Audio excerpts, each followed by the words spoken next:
আমরা চলে যাচ্ছি আমাদের ঘটনায়।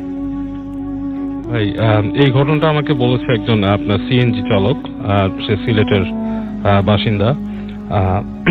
সে বলে যে অনেক রাত পর্যন্ত সে আপনার সিএনজি চালায়, তো রাত হয়ে গেলে ওখানে সিএনজিটা নাকি বেশ নিরাপদ না আর কি। আচ্ছা, মানে আপনার মানে ছিনতাই টিনতাই হয় আর কি সিএনজির। তো সে আসলে, আমি অনেক রাতে তার সিএনজিতে উঠেছিলাম, তো সে আমাকে বলতে, আমি বললাম যে রাত 11টা 11:30 তো কোনো রাত না, তো আপনি এত ভয় পাচ্ছেন কেন? তো সে বলতেছে যে আসলে স্যার আপনি কোথায়, আপনি তো আসছেন ঢাকা থেকে, ওইখানে হয়তো এটা রাত না, কিন্তু এখানে রাতের বেলা সমস্যা হয়, ছিনতাই টিনতাই। বললাম যে ওকে, আপনার তো মনে হয় না আমি ছিনতাই করবো। না সেটা না, কিন্তু আমি যে যাবো ওখান থেকে আসবো সমস্যা। তো আমি বললাম যে কি কিছু দেখেন না নাকি, ভূত টুতের ভয় পান? তো সে বেশ এড়ায় যাচ্ছে আর কি, কথা বলতে যাচ্ছে না। তো পরে বললো যে জি আমি দেখছি এখানে একবার রাস্তার মধ্যে এরকম দেখছি। কি দেখছেন?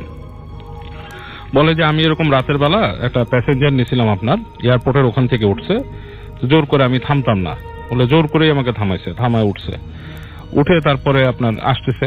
তো প্যাসেঞ্জার কথাবার্তা কম বলে, আসতেছে। তো একটা রাস্তা আছে, যে রাস্তাটা আমি প্রসঙ্গত আর কি নামটা বললাম না আর কি, সেখানে আপনার বেশ মানে পরিচিত জায়গা, কবরস্থান আছে। তো ওই জায়গাটা আর কি ঠিক করছে আর কি। তো আসতেছে, তো বলতেছে যে যখন নাকি সে কবরস্থানের কাছে আসে, তখন তার কাছে মনে হয় যে সিএনজিটা একটু ঝাঁকি খাচ্ছে আর কি, মানে একটু মানে কেমন ইঞ্জিন করতেছে। তো একসময় কাশতে থেমে গেছে তার সিএনজিটা। এবং ওখানে কিন্তু সিএনজি রাসেল ভাই খোলা, আপনার নাই, যে দরজা নাই, আমাদের যেমন থাকা দরজা নাই। তো বলতেছে, তো স্টার্ট করার চেষ্টা করতেছে, স্টার্ট হয় না, কাশি দেয়। তো মাথা ঘুরায় বলতে গেছে আপনার ওই প্যাসেঞ্জার যে ছিল, যে আপনার পিছন দিকে, যে একটু প্রবলেম হয়েছে দেখতেছি। তো দেখে যে প্যাসেঞ্জার নাই। তো প্যাসেঞ্জার একটু মানে অবাক হয়ে গেছে, হঠাৎ করে চলন্ত গাড়ি তো ছিল, এই মাত্র থামছি।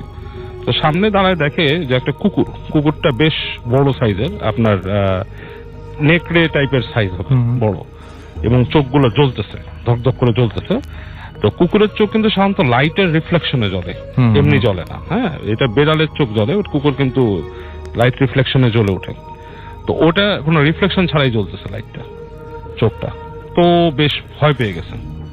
তো তারপর দেখছে যে কুকুরটা অনেকক্ষণ দাঁড়ায় থেকে আস্তে করে কবরস্থানের সাইডে গেল। ওইটা আপনার মানে কবরস্থান বলতে আর কি আপনার ওইটা মুসলিম কবরস্থান ছিল না আর কি, পাশ দিয়ে যাচ্ছে। তো ওখানে মানে খুব একটা মানে ওই যে হুজুর টুজুর বা এরকম নাই কিছু। তো কাছে চলে গেল। তো যাওয়ার পরে হঠাৎ করে সে দেখলো যে কবরস্থানের কাছে যে কুকুরটা মাটিতে যেমন শুয়ে পড়ার মানে মাটির ভেতরে মানে অদৃশ্য হওয়ার মতো। হ্যালো রিসেলার, আশা করি তোমরা সকলে খুবই ভালো আছো। তো তোমাদের জন্য আরো একটি ভয়ঙ্কর ঘটনা নিয়ে চলে আসলাম। আর আজকের ঘটনাটা হচ্ছে একটা গ্রামের রিক্সা চালকের জীবনের সাথে ঘটে যাওয়া একটা ঘটনা। আমি মনে করতেছি এই ঘটনাটা তোমাদের কাছে অনেক ভালো লাগবে, কারণ এর সাথে বেশ কিছু ইমেল এপিসোড যুক্ত করা হয়েছে, যেটা তোমাদের অনেকেরই পছন্দের এপিসোড। আর হ্যাঁ, আমি এই চ্যানেলে প্রতিনিয়ত তোমাদের জন্য খুঁজে বেস্ট স্টোরিগুলো আপলোড করে থাকি রাত 9টায়। তাই রিকোয়েস্ট করবো ভিডিওতে একটি লাইক দিয়ে চ্যানেলটাকে সাবস্ক্রাইব করার। তো চলো আর বেশি কথা বলবো না, গল্পে চলে যাই এবং গল্পটাকে শুনে আসি। এবং সেখান থেকে আপনার একটা মানে মহিলার অবয়ব বেরোলো, হয়ে গেল আর কি, মানে জাস্ট লাইক ট্রান্সফর্মের মতো। এবং সেটা বেশ উঁচা লম্বা, এবং হেঁটে সে গট করে আপনার ওইদিকে চলে গেল কবরস্থানের ভিতরে। এবং সে এত ভয় পাইছিল, সে সিএনজি টিএনজি ফেলায় রেখে সে দৌড় দিয়ে ওখান থেকে চলে গেছে। সে আর মানে ওখানে থাকেই নেই। তো তারপর তার জ্বর আসছিল, তো বললো যে এটাই সে দেখছিল ওখানে। ওকে, তো এটা হচ্ছে সিলেটের ঘটনা। ওকে, আমরা ছোট যেহেতু ঘটনা আমরা আরেকটা শুনে ফেলি তাহলে একদম। আচ্ছা, তাহলে এটা ঢাকার মিরপুরের ঘটনা আসল ভাই। মিরপুর ব্যাক ইন 80 দশকে, 80-85 দিকে এরকম। তো ওইখানে ইব্রাহিমপুর থেকে 14 নম্বর যাওয়ার পথে একটা রাস্তা ছিল বাঁকা। সেই রাস্তাটা আপনার ইব্রাহিমপুর থেকে মানে বেশ বাঁকা হয়ে কার্ভ হয়ে ওটা চলে গেছিল 14 নম্বর। আপনার ওখানে একটা কলোনি ছিল, কলোনির ভেতর দিয়ে বের হয়ে যে আপনার মেন রাস্তাটা মিশছিল আর কি। এখন আছে কিনা আমি জানি না, আমি ওখানে যাইনি অনেকদিন। তো ওখানে একটা বড় পুকুর ছিল, ঠিক আছে। তো সেই পুকুরের পাশটা মানে বেশ খোলামেলা, কোনো মানুষজন ছিল না। তো আমাদের এক পরিচিত আন্টি আর কি, উনি তখন প্রেগন্যান্ট, উনি রাতের বেলা ওখানে হাঁটতে বেরোত আর কি। রাতের বেলা ওনাকে ডাক্তার বলছিল যে হাঁটাহাঁটি করতে, উনি রাতের বেলা হাঁটতেন। তো একদিন রাতের বেলা উনি হাঁটতেছে ওখানে, তো ওনার সাথে ওনার কাজের মেয়ে ছিল। তো কাজের মেয়ে ওখানে বলছে যে কি জানি একটা সমস্যার কথা বলছে, বাসায় বসে বলছে যে খালাম্মা আমি একটু বাসার থেকে আসি। বলছে আচ্ছা ঠিক আছে যাও। তো উনি বলছে ঠিক আছে, চলে যেতে বলছে। তো কাজের মেয়েটা চলে গেছে, তো উনিও আসলে প্রতিদিন হাটে, ওখানে ওনার এত গায়ে মাখে নেই। তো উনি যখন পুকুরে পাড়িতে যাচ্ছে, এবং তখন কিন্তু রাসেল ভাই ওই ইব্রাহিমপুর বা মিরপুর ওই এলাকাগুলা ওই সময় মানে ইলেকট্রিসিটি থাকা সত্ত্বেও অন্ধকার থাকতো। আচ্ছা। তো উনি যখন নাকি পুকুরটাকে ক্রস করে গেছে, অনেক দূর চলে গেছে আর কি, যে মানে বেশ বড় পুকুর আর কি, দিঘি টাইপের। তো উনি যখন ব্যাক করে আসতেছে, তো দেখে পুকুরের মাঝামাঝি জায়গাটা, মানে পাড়ে আর কি, পুকুরের মানে মধ্যবর্তী জায়গাটা আর কি, পুকুরের মাঝে না, মানে পাড়ের মাঝখানে, ওখানে একটা কিছু বসে আছে। তো সেটা মানে এরকম মাথা কুঁজা করে মানুষের মতো। আচ্ছা। তো উনি দেখে একটুখানি ওনার গা শিরশির করছে, মানে উনি চিন্তা করছে যে এটা কি, মানে ওনার কাছে ঠিক কোয়াইট মানুষ মনে হয়নি। তো উনি মানে এদিকে অন্ধকার, আপনার কারেন্ট টারেন্ট নাই, ওদিকে একবার দূরে লাইট দেখা যাচ্ছে আর আর প্রচন্ড বাতাস হচ্ছে। তো আষ্টে একটা গন্ধ পাইছে উনি, মাছের আষ্টে টাইপের, ঠিক আছে। তো হঠাৎ করে দেখে যে ওই জিনিসটা ওনার দিকে ফিরে তাকাইছে। তো ওনার তখন রক্ত মানে জমে গেছে। আপনার ওই জিনিসটার মুখটা হচ্ছে অনেকটা আপনার লম্বা, মানে যে পাখির মুখ যেরকম হয়, ঠোঁট টাইপের এটা। এবং এই ধরনের জিনিসের নাম আমি আগে শুনছি রাসেল ভাই, ওই অঞ্চলে অনেকে এটাকে বলতো হোঙ্গা, আই ডোন্ট নো, মানে এটা মানে ওদের লোকাল নাম হবে হয়তো। যাই হোক, ওই জিনিসটা ওনার দিকে ফিরছে, তো তাকায় উনি দেখতেছে, উনি বুঝতেছে জিনিসটা ওনার দিকে তাকায় আছে। এবং ওনার নাকি গা শিরশির করা শুরু করছে, ওনার আপনার পেট শক্ত হয়ে গেছে। আচ্ছা। ওনার বেবি ছিল ওই সময় পেটে। তো উনি খুব ভয় পেয়ে গেছে। ভয় পাওয়ার পরও উনি তখন চিন্তা করছে, নিজের বেবির কথা চিন্তা করে যে ওনার হাঁটতে হবে। উনি দোয়া পড়া শুরু করছে, হাঁটতেছে। তো উনি যখন দোয়া পড়ছে, তখন উনি ওই জিনিসটাকে দেখতেছে না, বাট উনি বাতাস পাচ্ছে, মানে বেশ গাস্টি উইন্ড, এবং ওনার সামনে লাইক কয়েক ফিট দূরে বাতাসের আর কি সার্কেলিং, লাইক টুইস্টার টাইপের ছোট ছোট বাতাসের হচ্ছে। আচ্ছা। তো এরকম করতে করতে ওনার বাসায় উনি পৌঁছালো। বাসায় পৌঁছানোর পর তো উনি খুব ভয় পাইছে এবং কাজের মেয়েকে খুঁজে পাইছে। এর মধ্যে ওই দিন রাতের বেলা বৃষ্টি হলো অনেক, এবং উনি যখন শুয়ে আছে তখন উনি দেখছে যে ওনার ওই বাসার মধ্যে কারেন্ট নাই, তো প্রচন্ড বৃষ্টি হচ্ছে। তো উনি নাকি দেখছে যে ওনার রুমের মধ্যে ছপ ছপ করে, বাসার ওই আঙ্কেল ছিল না, আঙ্কেল তখন বিজনেসের কাজে বাইরে ছিল। তো উনি দেখে যে বাসার মধ্যে ছপ ছপ করে শব্দ করে কি একটা আসছে। আচ্ছা। পাশ থেকে ছপ ছপ শব্দ হচ্ছে, এবং ঠিক কাছে এসে যখন দাঁড়াইছে ওই জিনিসটাই, এবং ওনার দিকে মানে বেশ নিচু হয়ে হাত দিতে গেছে ওনার গায়ে। তো উনি চিৎকার করে উঠছে। চিৎকার করে ওঠার পর কাজের মেয়ে আসছে, এবং নিচতলা একটা বুড়ি মহিলা ছিল, উনি আসছে। উনি এসে আপনার দোয়া দুরুদ পড়ছে, বলছে যে তুমি মনে হয় বাজে স্বপ্ন দেখছো বা বাইরে গেছিল, বাজে বাতাস টাতাস লাগছে। আশ্চর্যের বিষয় রাসেল ভাই, ওনার রুমে যে ফ্লোর ছিল, ফ্লোর কিন্তু ভিজা ছিল, এবং ইটস লাইক এ ফুটপ্রিন্ট টাইপের আর কি, মানে মনে হচ্ছে যে আমরা যেমন যে স্কুবা ডাইভিং যখন করে পায়ের মধ্যে এক ধরনের ফিং টাইপের পরে কিন্তু পায়, ঠিক আছে। আচ্ছা। ওরকম লম্বা লম্বা ফিং টাইপের ভিজা মানে দাগ ছিল, মনে হচ্ছে যে কেউ মপ দিয়ে কেউ টান দিচ্ছে জায়গাটা। এবং পরবর্তী জায়গাগুলো মুছে নেয়, ওই বুড়ি মহিলা দোয়া টোয়া পড়ে, এবং ওনার অনেক তখন সমস্যা হয়, কমপ্লিকেসি হয় প্রেগন্যান্সিতে বেশ। এবং উনি তারপর থেকে ওই স্বপ্নগুলো অনেকদিন দেখতো আসলে। আচ্ছা। এবং মানে পরবর্তীতে এই জিনিসটা নিয়ে অন্য সমস্যা, বাচ্চা হওয়ার পর বাচ্চাও ভয় পেত, হাতের মধ্যে তখন হুজুর টুজুর দিয়ে আপনার লাগাইছিল, তাবিজ টাবিজ লাগাইছিল। ওকে, থ্যাংক ইউ ভেরি মাচ। থেকে প্রথম ঘটনাতে আমরা যাচ্ছি, আপনার নামটা কি বলবেন? আমার একটা নাম আছে, ওই নামটাই আমাকে চেনে, একটু ছদ্মনামে মাঝে মধ্যে লেখালেখি করি। আচ্ছা। ওই নামটা বলতে চাচ্ছি। আচ্ছা, বলেন প্লিজ। আমি অরণ্য চিরহরিত বলছি, আমি মিরপুর থেকে এসেছি। রাসেল ভাই, আপনাকে অনেক অনেক ধন্যবাদ আমাকে এখানে আসার সুযোগ করে দেওয়ার জন্য, এবং সব বন্ধুদেরকে মাহে রমজানের শুভেচ্ছা। তো আমি কি আমার ঘটনায় চলে যাই আমরা। জি।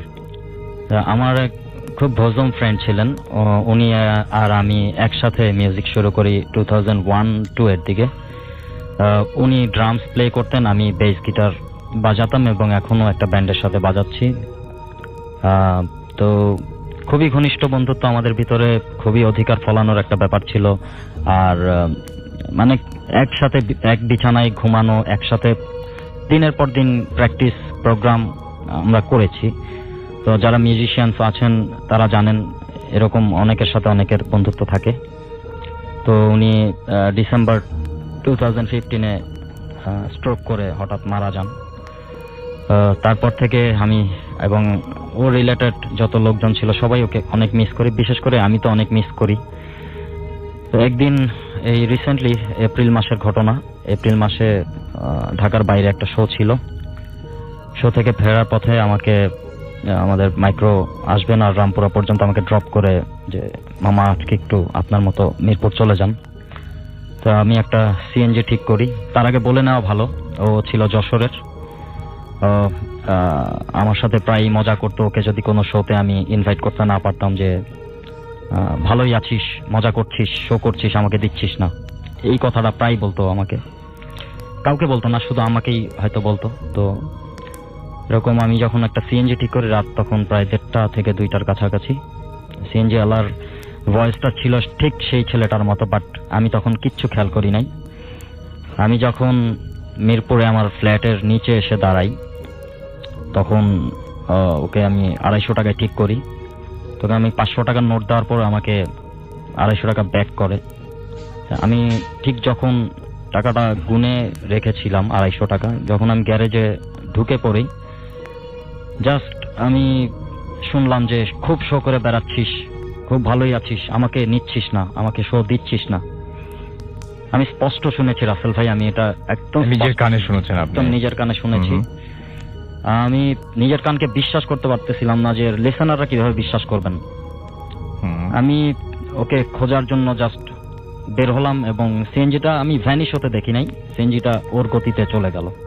আর যেটা একদমই অবিশ্বাস্য, যেটা আমি হয়তো এখনো বিশ্বাস করি না, আমার মনে হয় যে আমি টাকাগুলা রেখেছিলাম, বাট আমি আমার গোনা টাকা, আমি শোতে গেলে একটা সার্টেন মানি নিয়ে যাই, আর যেটা নিয়ে আসি সেটা তো আমার পকেটেই থাকে। আমি দেখলাম যে 500 টাকার নোট আমি ওকে দিয়েছি, আমার 250 টাকা ব্যাক পাওয়ার কথা, কিন্তু আমার যে 1000 টাকার নোটগুলো আমার পেমেন্টস, ওইটা এক সাইডে ছিল, মানি ব্যাগের 2টা পার্ট ছিল আপনি জানেন, আরেকটা পার্টে 3টা 500 টাকার নোট। এটা কোনোভাবেই সম্ভব না। আচ্ছা, এই আর এরপর থেকে আমি আসলে রাতে ঠিক মতো ঘুমাইতে পারি না। ওকে আমি প্রায় মানে ওর অস্তিত্ব টের পাই। ওকে, অনেক ধন্যবাদ আপনাকে আপনার ঘটনার জন্য। আমরা চলে যাচ্ছি আমাদের পরবর্তী অতিথির কাছে এবং তার কাছে আমরা একটা ঘটনা শুনবো। এবং আমি শুরুতে জানতে চাইবো যে আপনার নামটা প্লিজ একটু আমাদের বলবেন, যে কি নাম এবং কোথা থেকে এসেছেন, তারপর আপনার ঘটনা শুনবো আমরা। হ্যালো লিসেনার, আমি আসিফ আহমেদ, ঢাকার কেরানীগঞ্জে থাকি। জি, প্রথমেই ধন্যবাদ রাসেল ভাইকে। আমরা ঘটনায় চলে যাই। আচ্ছা, ঠিক আছে। তো ঘটনাটা আসলে আম্মুর কাছ থেকে শোনা। ঘটনাটা ঘটেছিল আমার নানা ভাইয়ের সাথে। আমাদের নানা বাড়ি হচ্ছে বরিশালের স্বরূপকাঠিতে, সন্ধ্যা নদীর পাড়ে।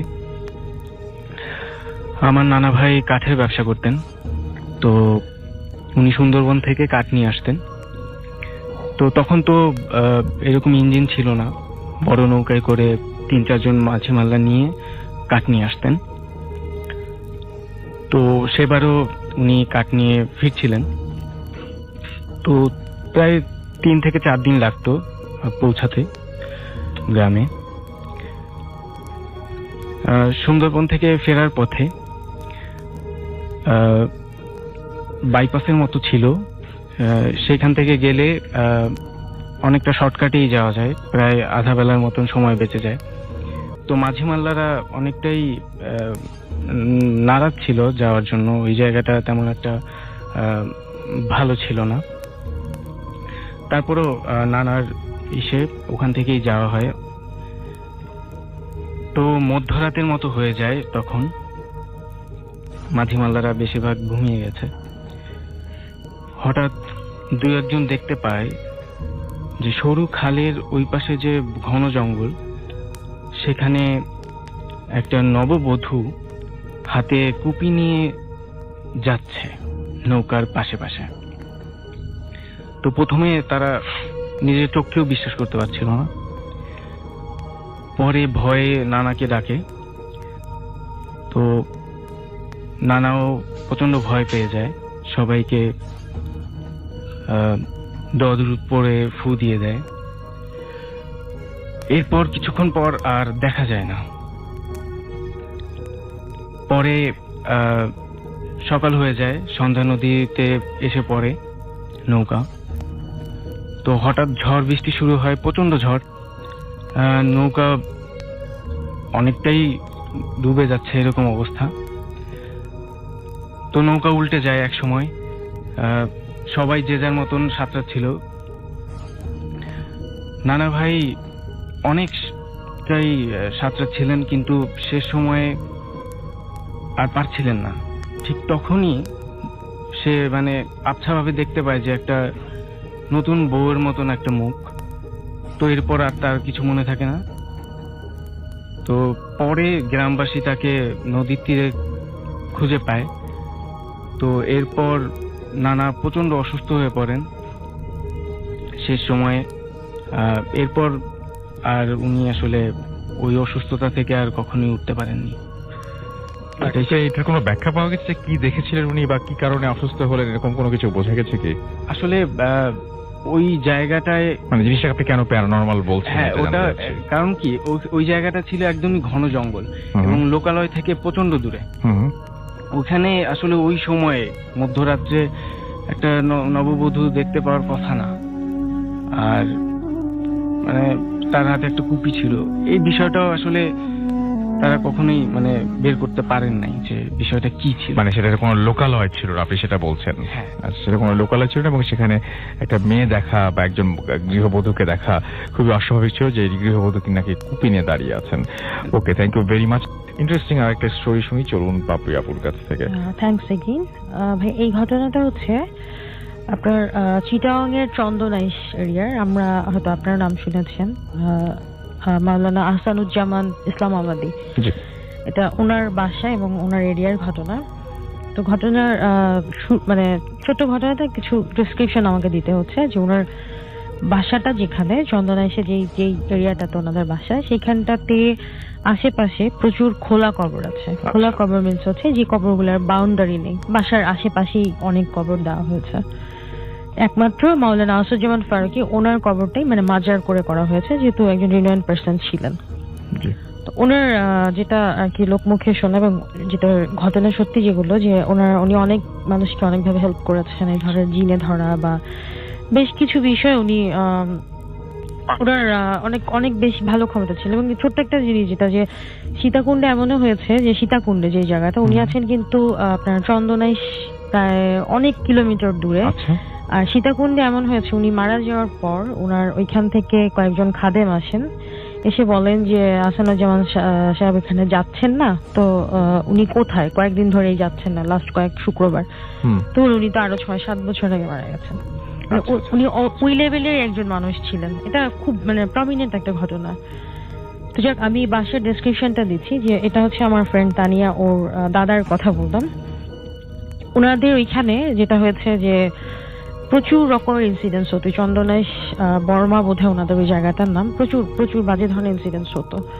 তো একটা সময় সবকিছু আস্তে আস্তে কাম অ্যান্ড কোয়াইট হতে থাকে সময়ের সাথে সাথে। আমরা ওনাদের বাসাটায় যে ওনাদের ঘটনা রেগুলার, ওনাদের বাড়িতে বা আশেপাশে রেগুলার এমন কিছু ঘটনা, মানে যেটা মানে আমরা মুড়ি ভাত খাওয়ার মধ্যে যে একদম রেগুলার সোজা একটা ঘটনা। হ্যাঁ, এটা এরকমই। আমরা গিয়েছি এই লাস্ট ডিসেম্বরে গেলাম, আপনার 20-22 তারিখের দিকে হবে বা 16-17 তারিখ এরকম হবে। আচ্ছা। হ্যাঁ, 16 তারিখে, যেহেতু আঙ্কেলের আপনার মৃত্যুবার্ষিকী ছিল 16-17 তারিখের দিকে। এই সময়টাতে বৃষ্টি, হঠাৎ করে এই শীতের রাতে বৃষ্টি। তো তার আগে আমাদের ফিক্স ছিল দ্যাট ওয়াজ ফ্রাইডে ভূতের সেন্স শুনবো। তো একটা প্ল্যানিং ছিল যে আমরা আজকে বারবিকিউ করবো and in the meantime আমরা প্রোগ্রামও শুনবো। আচ্ছা। তো তার আগে থেকেই প্রিপারেশন নেওয়া, 10:30-11টার মধ্যে মোটামুটি সবকিছু হয়ে যায়। ওর একটা ভাস্তি ছিল, এ খুব বেশি পেইন করছে, মানে আমরা গেছি পর থেকেই আমাদের পিছিয়ে লেগে আছে। একটা সময় ও আমাদেরকে বলছে আন্টি এটা করেন, আন্টি ওইটা করেন। তো ওকে ব্যস্ত রাখার জন্য সে 2 তলা থেকে বারবার বলছে এটা নিয়ে আসো, এটা নিয়ে আসো। মানে ওকে বারবার শুধু এটা বলার পরে সে একটা কাজই করেছে, সেটা হচ্ছে তেল আনতে বলা হয়েছে। আমরা চিকেন করছিলাম আর কিছু ওদের পুকুর থেকে ধরা মাছ ছিল, তো গ্রিল করবে মাছগুলো। তো ওকে বললাম যে তুমি তেল নিয়ে আসো, এবং সে নিয়েও এসছে। ভাজা টাজা মোটামুটি প্রিপেয়ার্ড, মোটামুটি শেষ পর্যায়ে আমি নিচে নামলাম। নিচে ছাদ থেকে নেমে আবার বলছে যে আন্টি মাছের তো শর্ট আছে, চলো আমরা আর কিছু মাছ ধরে নিয়ে আসি। আচ্ছা। বললাম বাচ্চা মানুষ হয়তো কথার ছলে এমনি হয়তো বলছে। তাও আমি পুকুরের পাশটাতেই গেলাম, এমনি দাঁড়ালাম, জাস্ট কোনো কিছুই না। দাঁড়ানোর পর সে আমার হাত ধরে টানছে যে আন্টি আসেন না, আসেন না। তো প্রচন্ড অনেকক্ষণ ধরে ঘ্যান ঘ্যানানো সহ্য করছি। একটা সময় ঝাড়া দিলাম। ঝাড়া দেওয়ার পরে আমি দেখলাম যেটা ও আপনার লাইটের আলোতে যত দেখা যাচ্ছে যে ও আপনার পুকুরটাতে ঝাঁপ দিল এই 11:30টার রাতে, শীতের রাতে ঝাঁপ দিয়ে রাস্তা পুকুরের ওই পারে যে খুব বড় বড় করে তাকিয়ে আছে, আচ্ছা, তাকিয়ে ঘাড় ঘুরে চলে গেছে। আমি যে তখন চিৎকার দিব বা হুম। আমার আসলে কি করা উচিত আমি আপনি বুঝতে বুঝতে পারছি পারছেন না। কিন্তু কোনো মতে আমি just ওদের ওই এত বড় উঠোনটা পার হয়ে ঘরে এসে তখন আমি চিৎকারটা দিই। আচ্ছা আচ্ছা তো সবাই চলে আসে, আমার চিৎকার শুনে সব নেমে আসে। উপর থেকে ফুয়াদ ছিল, তানিয়া, পুষ্পা আপু, ওরা সব চলে আসে। তো পুষ্পা আপু আমাকে ঝাঁকাচ্ছে যে কি হয়েছে কি হয়েছে। তো একটু ধাতস্থ হয়ে তখন আমি বললাম যে এই ওর নাম বোধহয় পুতুল ছিল, যে ও কোথায়। তো বললো ও তো ঘুমাচ্ছে, সেই 7টা থেকে 6টা থেকেই ঘুম। কারণ অত রাতে তার জেগে থাকার মানে তার পক্ষে ইম্পসিবল একটা ব্যাপার। আমি বিশ্বাস করছি না যে দেখি সে সত্যি সত্যিই ঘুম। আচ্ছা, তাহলে আমার কথা যে আমাদেরকে তেলটা নিয়ে আসলো, সেখানে আমি একা ছিলাম না। ওই আপু তেলগুলো দিচ্ছে, ফুয়াদ ফ্রাই করছে মানে গ্রিল করছে, আমার কাজিন ছিল, সবাই ছিলাম। তাহলে তেলটা নিয়ে আসলো কে এখানে? সেটাই তো। আচ্ছা, তো এটা গেল। তো এটা নিয়ে তার খুব একটা মাথা ব্যথা করলো না, কিন্তু আমাদের এখন তারপর আমি ভীষণ মানে চোখের সামনে দেখা ভূত দেখিনি, বাট একটা খুব বাজে ঘটনার ফিল করলাম। আমি দেখেছি উপরে যাওয়ার আর এনার্জি বা শক্তি সাহস কোনোটাই ছিল না। এবং ওদের উপরে দুটো রুম, একটা রুম করে, সেটা হচ্ছে ওই আমার ফ্রেন্ডের ভাইয়ের বিয়ে হবে কিছুদিন পরে, আগ হয়ে গেছে, বিয়ে মানে বউ তুলে নিয়ে আসবে। তো ওরা ওই রুমের মিলাদ টিলাদ কিছুই পড়ানো হয় নাই, চিলে কোঠায় রুম যেটাকে বলে।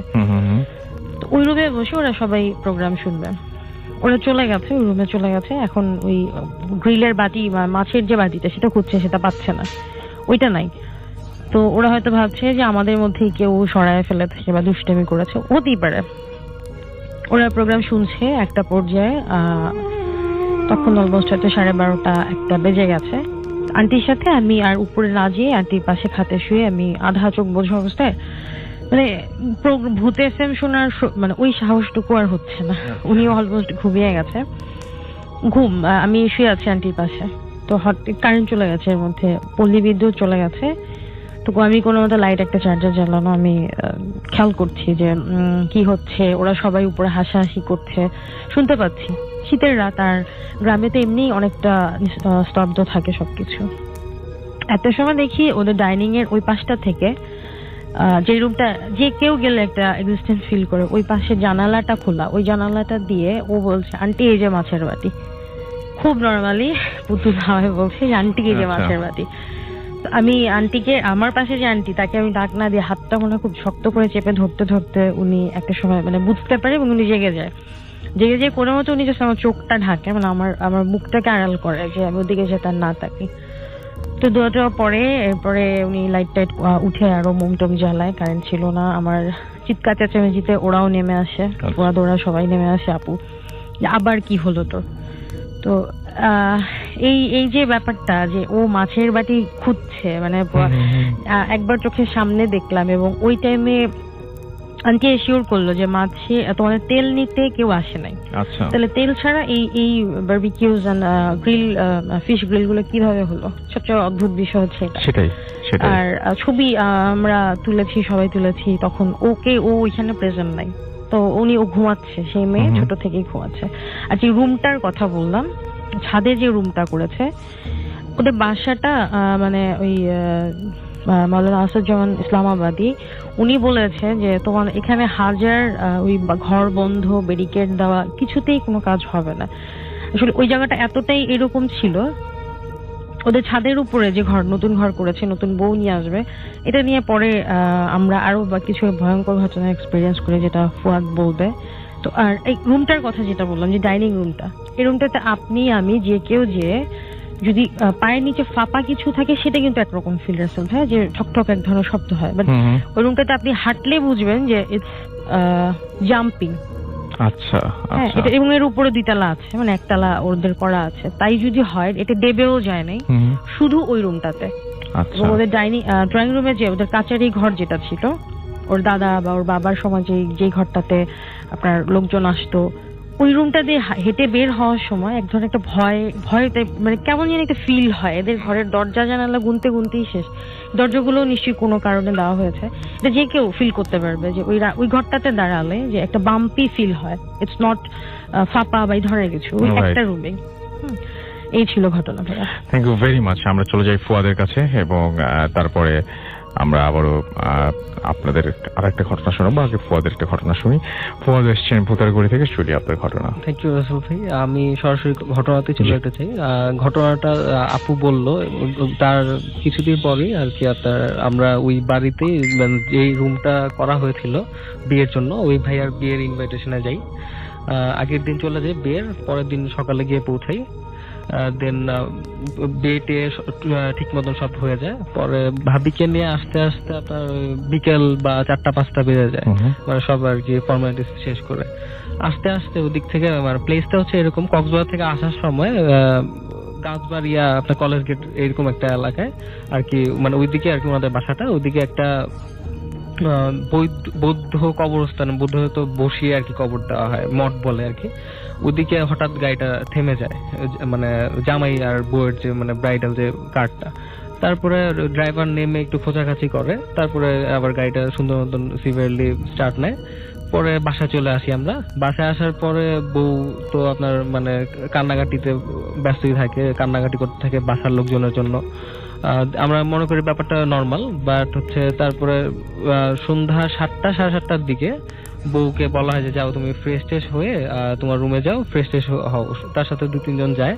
যাওয়ার পর মানে আমাদের ভাবি রুমের মধ্যে ঢুকার পরে হঠাৎ করে দৌড়া বের হয়ে এসে মানে ওনার রুমের বাম পাশে বসে থাকে, মানে চিলেকোঠা রুমটার বাম পাশে বসে থাকে। বসে মানে বড় ঘুমটা দিয়ে বসে বসে গুনগুন করে কাঁদতে থাকে আর মা মা বলতে থাকে। আমরা মনে করি যে হয়তো মানে বাসার কথা মনে পড়তেছে তার, এরকম কিছু একটা। পরে মুরব্বি টুরব্বি সবাই এসে বলতেছে যে এরকম ভর সন্ধ্যাবেলা এরকম নতুন বয়সে বসে কাঁদতে হয় না, ভিতরে যাও বা কিছু একটা করো। দেন ওনার কোনোভাবে ওখান থেকে সরানো যায় না। তারপর আমি যাই, আমার একটা ছোট ভাই সাথে নাবিদ, সবাই একসাথে যাই, যে বলি যে ভাই প্লিজ একটু ঘরে যান, এরকম তো ঠিক না, সবাই বাজে বলতেছে। পরে উনি ওদিক থেকে ওনারা সরানোই যায় না। পরে অনেক জোরাজোরি পরে ওনার হাজবেন্ড এসে বকা টকা দেয় যে যাও ভিতরে যাও, একটু গরম হয়ে গেলো। উনি মানে খুব রাগ দেখায় ধাপ করে ভিতরে চলে যায় পায়ের সাউন্ড করে যে তারপরে তখনও ভিতরে উনি মানে এরকম গম্ভীর ভাবটাই থাকে তার মধ্যে, রাতে ভাত টাত খায় না। পরে যেরকম বাড়িতে নতুন বউ আসলে মুরব্বীরা বলে রীতি বাড়ির নিয়ম টিয়ম, তারপরে কে কোনটা কিভাবে চলবে এগুলা বুঝাই দিতে থাকে। রাত 11টার দিকে ভাত খাওয়ার পরে উনি আর কি কিছুই খায় না। উনি আর কি চোখগুলো লাল করে দাঁড়ায় ফুঁসতে থাকে, মানে খুব রাগান্বিত একটা তার একটা অ্যাটিটিউড থাকে। পরে কোনো রকমে কোনো হ্যাঁ না কিছুই বলে না। পরে ওনারা মনে করে যে হয়তো বউর মানসিক অবস্থা খারাপ, ঠিক আছে তাহলে তুমি চলে যাও। কারণ বউ ওই দিক থেকে কোনোভাবে মানে সাই করে ওই দিক থেকে বের হয়ে এসে আপনার ওই বাড়ির সামনে দিয়ে ঘুরে এসে সিঁড়িতে উপরে উঠতে হয়, ওই দিক দিয়ে এসে চৌকাটের সাথে একটা উস্তা খেয়ে পড়ে যায়। আর তখন তার হাজবেন্ড হাত ধরে বলে যে তুমি যে কাজটা করলা, বা সব মুরব্বি টুরব্বি ছিল, তুমি সালাম দিলা না বা কিছু না বলে দেখে চলে আসো, তোমার হয়েছে কি বা প্রবলেমটা কি? তখন সে আর কি অনেক মানে এরকম মানে অনেক চিল্লাচিল্লি করে যে না এই সেই মানে বলবো না, খুব ভারী কণ্ঠে বলতে থাকে। পরে উনি বলে যে না ঠিক আছে যাও, যা করার করছো থাক, সমস্যা নাই, চলে যাও। পরে উনি ওদিক থেকে উঠে সিঁড়িতে যখন উঠতে নেয়, 4টা-5টা সিঁড়ি যখন উঠে, আর ওনার হাজবেন্ড তো পিছনে যাইতে থাকে, হঠাৎ করে উনি উল্টা হয়ে আইসা ওনার জামাইয়ের মানে ভাইয়ার গলা আর বুকের দিক দিয়ে মানে থাপা দিয়ে ধরে আর কি বাইরের দিকে ধাক্কাইতে থাকে আর করে সাউন্ড করতে থাকে। এটা আমরা দেখি নাই, পাশের রুমে বসা ছিলাম সবাই। আমরা মনে করছি হঠাৎ হয়তো কোনো একটা মানে প্রবলেম হয়েছে বা কেউ মানে অসুস্থ হয়ে গেছে। খুব বিকট সাউন্ড পুরুষ কণ্ঠে চিৎকার করতে থাকে। ভাইয়া তো মানে কথা বলতে পারতেছে না, ধাক্কায় মানে কোনো রকম ওনারা বাসার থেকে বের করবে না, চৌকাটটা পার করবেন, ঘরের মধ্যে তো কিছু করতে পারতেছে না। আর বাইরের হচ্ছে আপনার উঠানটা এরকম ছিল যে চোখা আপনার ইট দিয়ে খাড়া করে ব্যারিকেড দেয়, ওইরকম আর কি গাছের সাইডে বাউন্ডারি ছিল, যে ধাক্কা যদি ঠিক মতন খাইতে থাকে তাহলে মানে ধাক্কা লেগে গেলে চৌকাট পের হলে উনি সিঁড়িতে গড়ায় যায়, ওই ইটের মধ্যে মাথা লেগে স্পট ডেড হয়ে যাবে, এরকম কিছু একটা মানে উনি চাচ্ছে বের করতে। আমরা দৌড়া যায়, সাউন্ড শুনে দৌড়া যায়, ভাবিরা ধরে রাখতে পারতেছি না, ঠিক আছে। আর ভাইয়া তো পুরুষ মানুষ হয়ে মহিলারা ধরে রাখতে পারতেছে না, মানে উনি মানে ধাক্কায় বের করে ফেলতেছে। পরে একটা মানে মুরব্বী টাইপের একটা দুলা ভাই ছিল আমাদের, দুলাল ভাই, উনি চারকুল পরে ওনার কানের সামনে 3টা মানে তালি দিল, 2 কানের সামনে 3টা তালি, 6টা তালি দেওয়ার পরে উনি হালকা একটু মানে ঠান্ডা হলো, মানে ওনার মেজাজটা একটু ঠান্ডা হলো, হাত পা একটু মানে নর্মাল হলো। কোনো রকম ওনারা ধরে টরে নিয়ে যায় ওনার রুমে শোয়ানো হলো। সারা রাত মানে উনি হঠাৎ সাইড দিয়ে সূরা ইয়াসিন পড়তেছে, আল্লাহ কালাম পড়তেছে, ফুদিচ্ছে, কোনোভাবেই কোনো লাভ হচ্ছে না। তাছাড়া আপনার মুরব্বীরা সবাই বিভিন্ন প্রকার টোটকা করতেছে। পরে হঠাৎ ভাবি মানে জেগে উঠতেছে, মনে হচ্ছে যে মানে তার শরীরটা উঠে যাচ্ছে, ঠিক আছে। আর হচ্ছে জানালা খোলা ছিল কিছু, ওই জানালা দিয়ে হাত বের করে দেয়, মানে মনে হচ্ছে যে উনি বাতাস হয়ে জানলা দিয়ে বের হয়ে যাবে, মানে এরকম, মানে ওনার শরীরটা বের হয়ে যাবে জানলা দিয়ে, মানে ডাকছে। পরে জানলা টানলা বন্ধ হওয়ার পরে জানলার মধ্যে নক হচ্ছে, বাতাস আসতেছে, মানে তখন তো শীতের রাত বাট প্রচুর বাতাস আসতেছে, মানে কেমন কেমন যেন একটা গরম গরম অনুভূতি হচ্ছে। পরে সারাটা রাত সবাই বসেই কাটালাম। পরে আপনার ফজর আজান দিল, তারপরে হঠাৎ করে মানে উনি নিস্তেজ হয়ে গেল, ওনার মানে একদম সেন্সলেস হয়ে পড়ে থাকলো। সকালবেলা ওই গ্রামের ওঝা টাইপের থাকে ওই কিছু মুরব্বী, ওনাদের আনা হইলো। ওনারা আনার পরে উনি বাসায় ঢোকার পরেই বলতেছে যে না বাসা একটু গরম, মানে বাসাটা কেমন যেন একটু ভার ভার লাগতেছে, ওনাদের ভাষায় বলতেছে। পরে উঠার পরে বউয়ের কাছে যাওয়ার পরে বউ তো সেন্সলেস হয়ে পড়ে আছে, বউয়ের কনিষ্ঠ আঙ্গুলে আর দুই হাতে দুইটা কনিষ্ঠ আঙ্গুলে মাথায় দুইটা সাদা সুতা বাঁধলো উনি, বেঁধে কি মানে একটু ওনার ভাষায় আর কি কালাম টালাম পড়লো। পড়ার পরে উনি 5-10 মিনিট চুপ করে বসে থাকলো। বসে থাকার পরে বলতেছে যে কি হয়েছিল বা তেমন কি কোনো কিছু আপনারা দেখছেন বা ব্যাপারটা কি হয়েছে, হঠাৎ করে আমাকে ডেকে নিয়ে আসলেন। বলে যে এই কাহিনী, আপনার ওই থামছিল গাড়িটা, আর হচ্ছে উনারে সন্ধ্যাবেলা ওরে কোনোভাবেই আমরা ঘরে ঢুকাইতে পারতেছিলাম না, কাঁদতেছিল মা মা বইলা, ঠিক আছে। উনি বলতেছে যে যখন মানে ওই গাড়িটা থামছিল তখনই ওই মনে হয় মঠের থেকে কিছু উনার ইশারা করছে বা উনার মানে পিছনে লাগছে, আর তখন থেকে আর কি উনার মাথাটা ডাইভার্ট করতেছিল যে বাইরে এসে বসতে। যখন বাইরে এসে বসে উনি কাঁদতেছিল, যে মা মা করে কাঁদতেছিল, তখন আর কি ওই জিনিসটা আর কি ওনার ঘাড়ে ভর করে, যার ফলে আপনার ওই এরকম আর কি আপনার শুরু করে এরকম অস্বাভাবিক আচরণ করে, অস্বাভাবিক আচরণ আপনার করতে থাকে। পরে উনি ফুটু দিয়ে দিল, ওনারা বিভিন্ন কালাম টালাম পরে পানি পড়া দিল, বাড়িটা বেঁধে দিল, বললো আজকে বিকালের মধ্যেই বাড়িটার মধ্যে মিলাদ টিলাদ পড়া দিবেন, আল্লাহর কালাম টালাম নাই তো এই জন্য আরো বেশি সাহস পেয়েছে। পরে ভাবি যখন সেন্সে টেন্সে আসলো, মানে ভাবি যখন সুস্থ হইলো, তখন ভাবিরা বলা হয়েছিল যে কি হয়েছিল বা এরকম করলা কেন, উনি ভাবির কিছুই মনে নাই, বাট জাস্ট মনে আছে হচ্ছে ওই যখন উঠতেছিল সন্ধ্যার দিকে উনি সিঁড়িতে, তখন দেখে যে সিঁড়ির মধ্যে কে জানি বৈশা এরকম আটকেরা বসেছিল, মনে হয় সাউন্ড হচ্ছিল একটু ঘুমানোর। হঠাৎ করে ভাবি যখন উঠতে গেল, ভাবি উঠার আগে উনি দৌড়ে আইসা আস্তে আস্তে মনে হলো তার বাসার শরীরটা ভেদ করে কিছু চলে গেল বাতাস টাইপের। তারপর থেকে ভাবি আর কিছু মনে নেই, এখন আল্লাহর মধ্যে ভালো আছে। এই ছিল স্টোরি। অনেক ধন্যবাদ আপনাকে আপনার ঘটনার জন্য। হ্যালো রাসেল ভাই, আশা করি ভালো আছেন। আমি আমার নাম প্রকাশ করতে চাচ্ছি না, আমি নারায়ণগঞ্জ থেকে বলছি। আমার এক্সপিরিয়েন্সটা ভয়ঙ্কর বললে ঠিক হবে না, বরং এটাকে একটা উইয়ার্ড এক্সপিরিয়েন্স বলা যায়। ঘটনা হচ্ছে 2007-এর দিকে, আমি তখন ক্লাস 10-এ পড়ি। আমি পড়াশোনা শেষ করে রাতে ঘুমোতে প্রায় 2টোর মতো বেজে যেত। তো আমার একটা হ্যাবিট ছিল, লাইক প্রত্যেক রাতে 3টা কি 3:30টার দিকে একবার হলো আমার ঘুম ভাঙতো। তো যখন একদিন ঘুম ভাঙে আমি পানি খেতে উঠি, আমি দেখি যে আমার বেডের ঠিক অপোজিটে সোফায় একটা বৃদ্ধ লোক বসে আছে।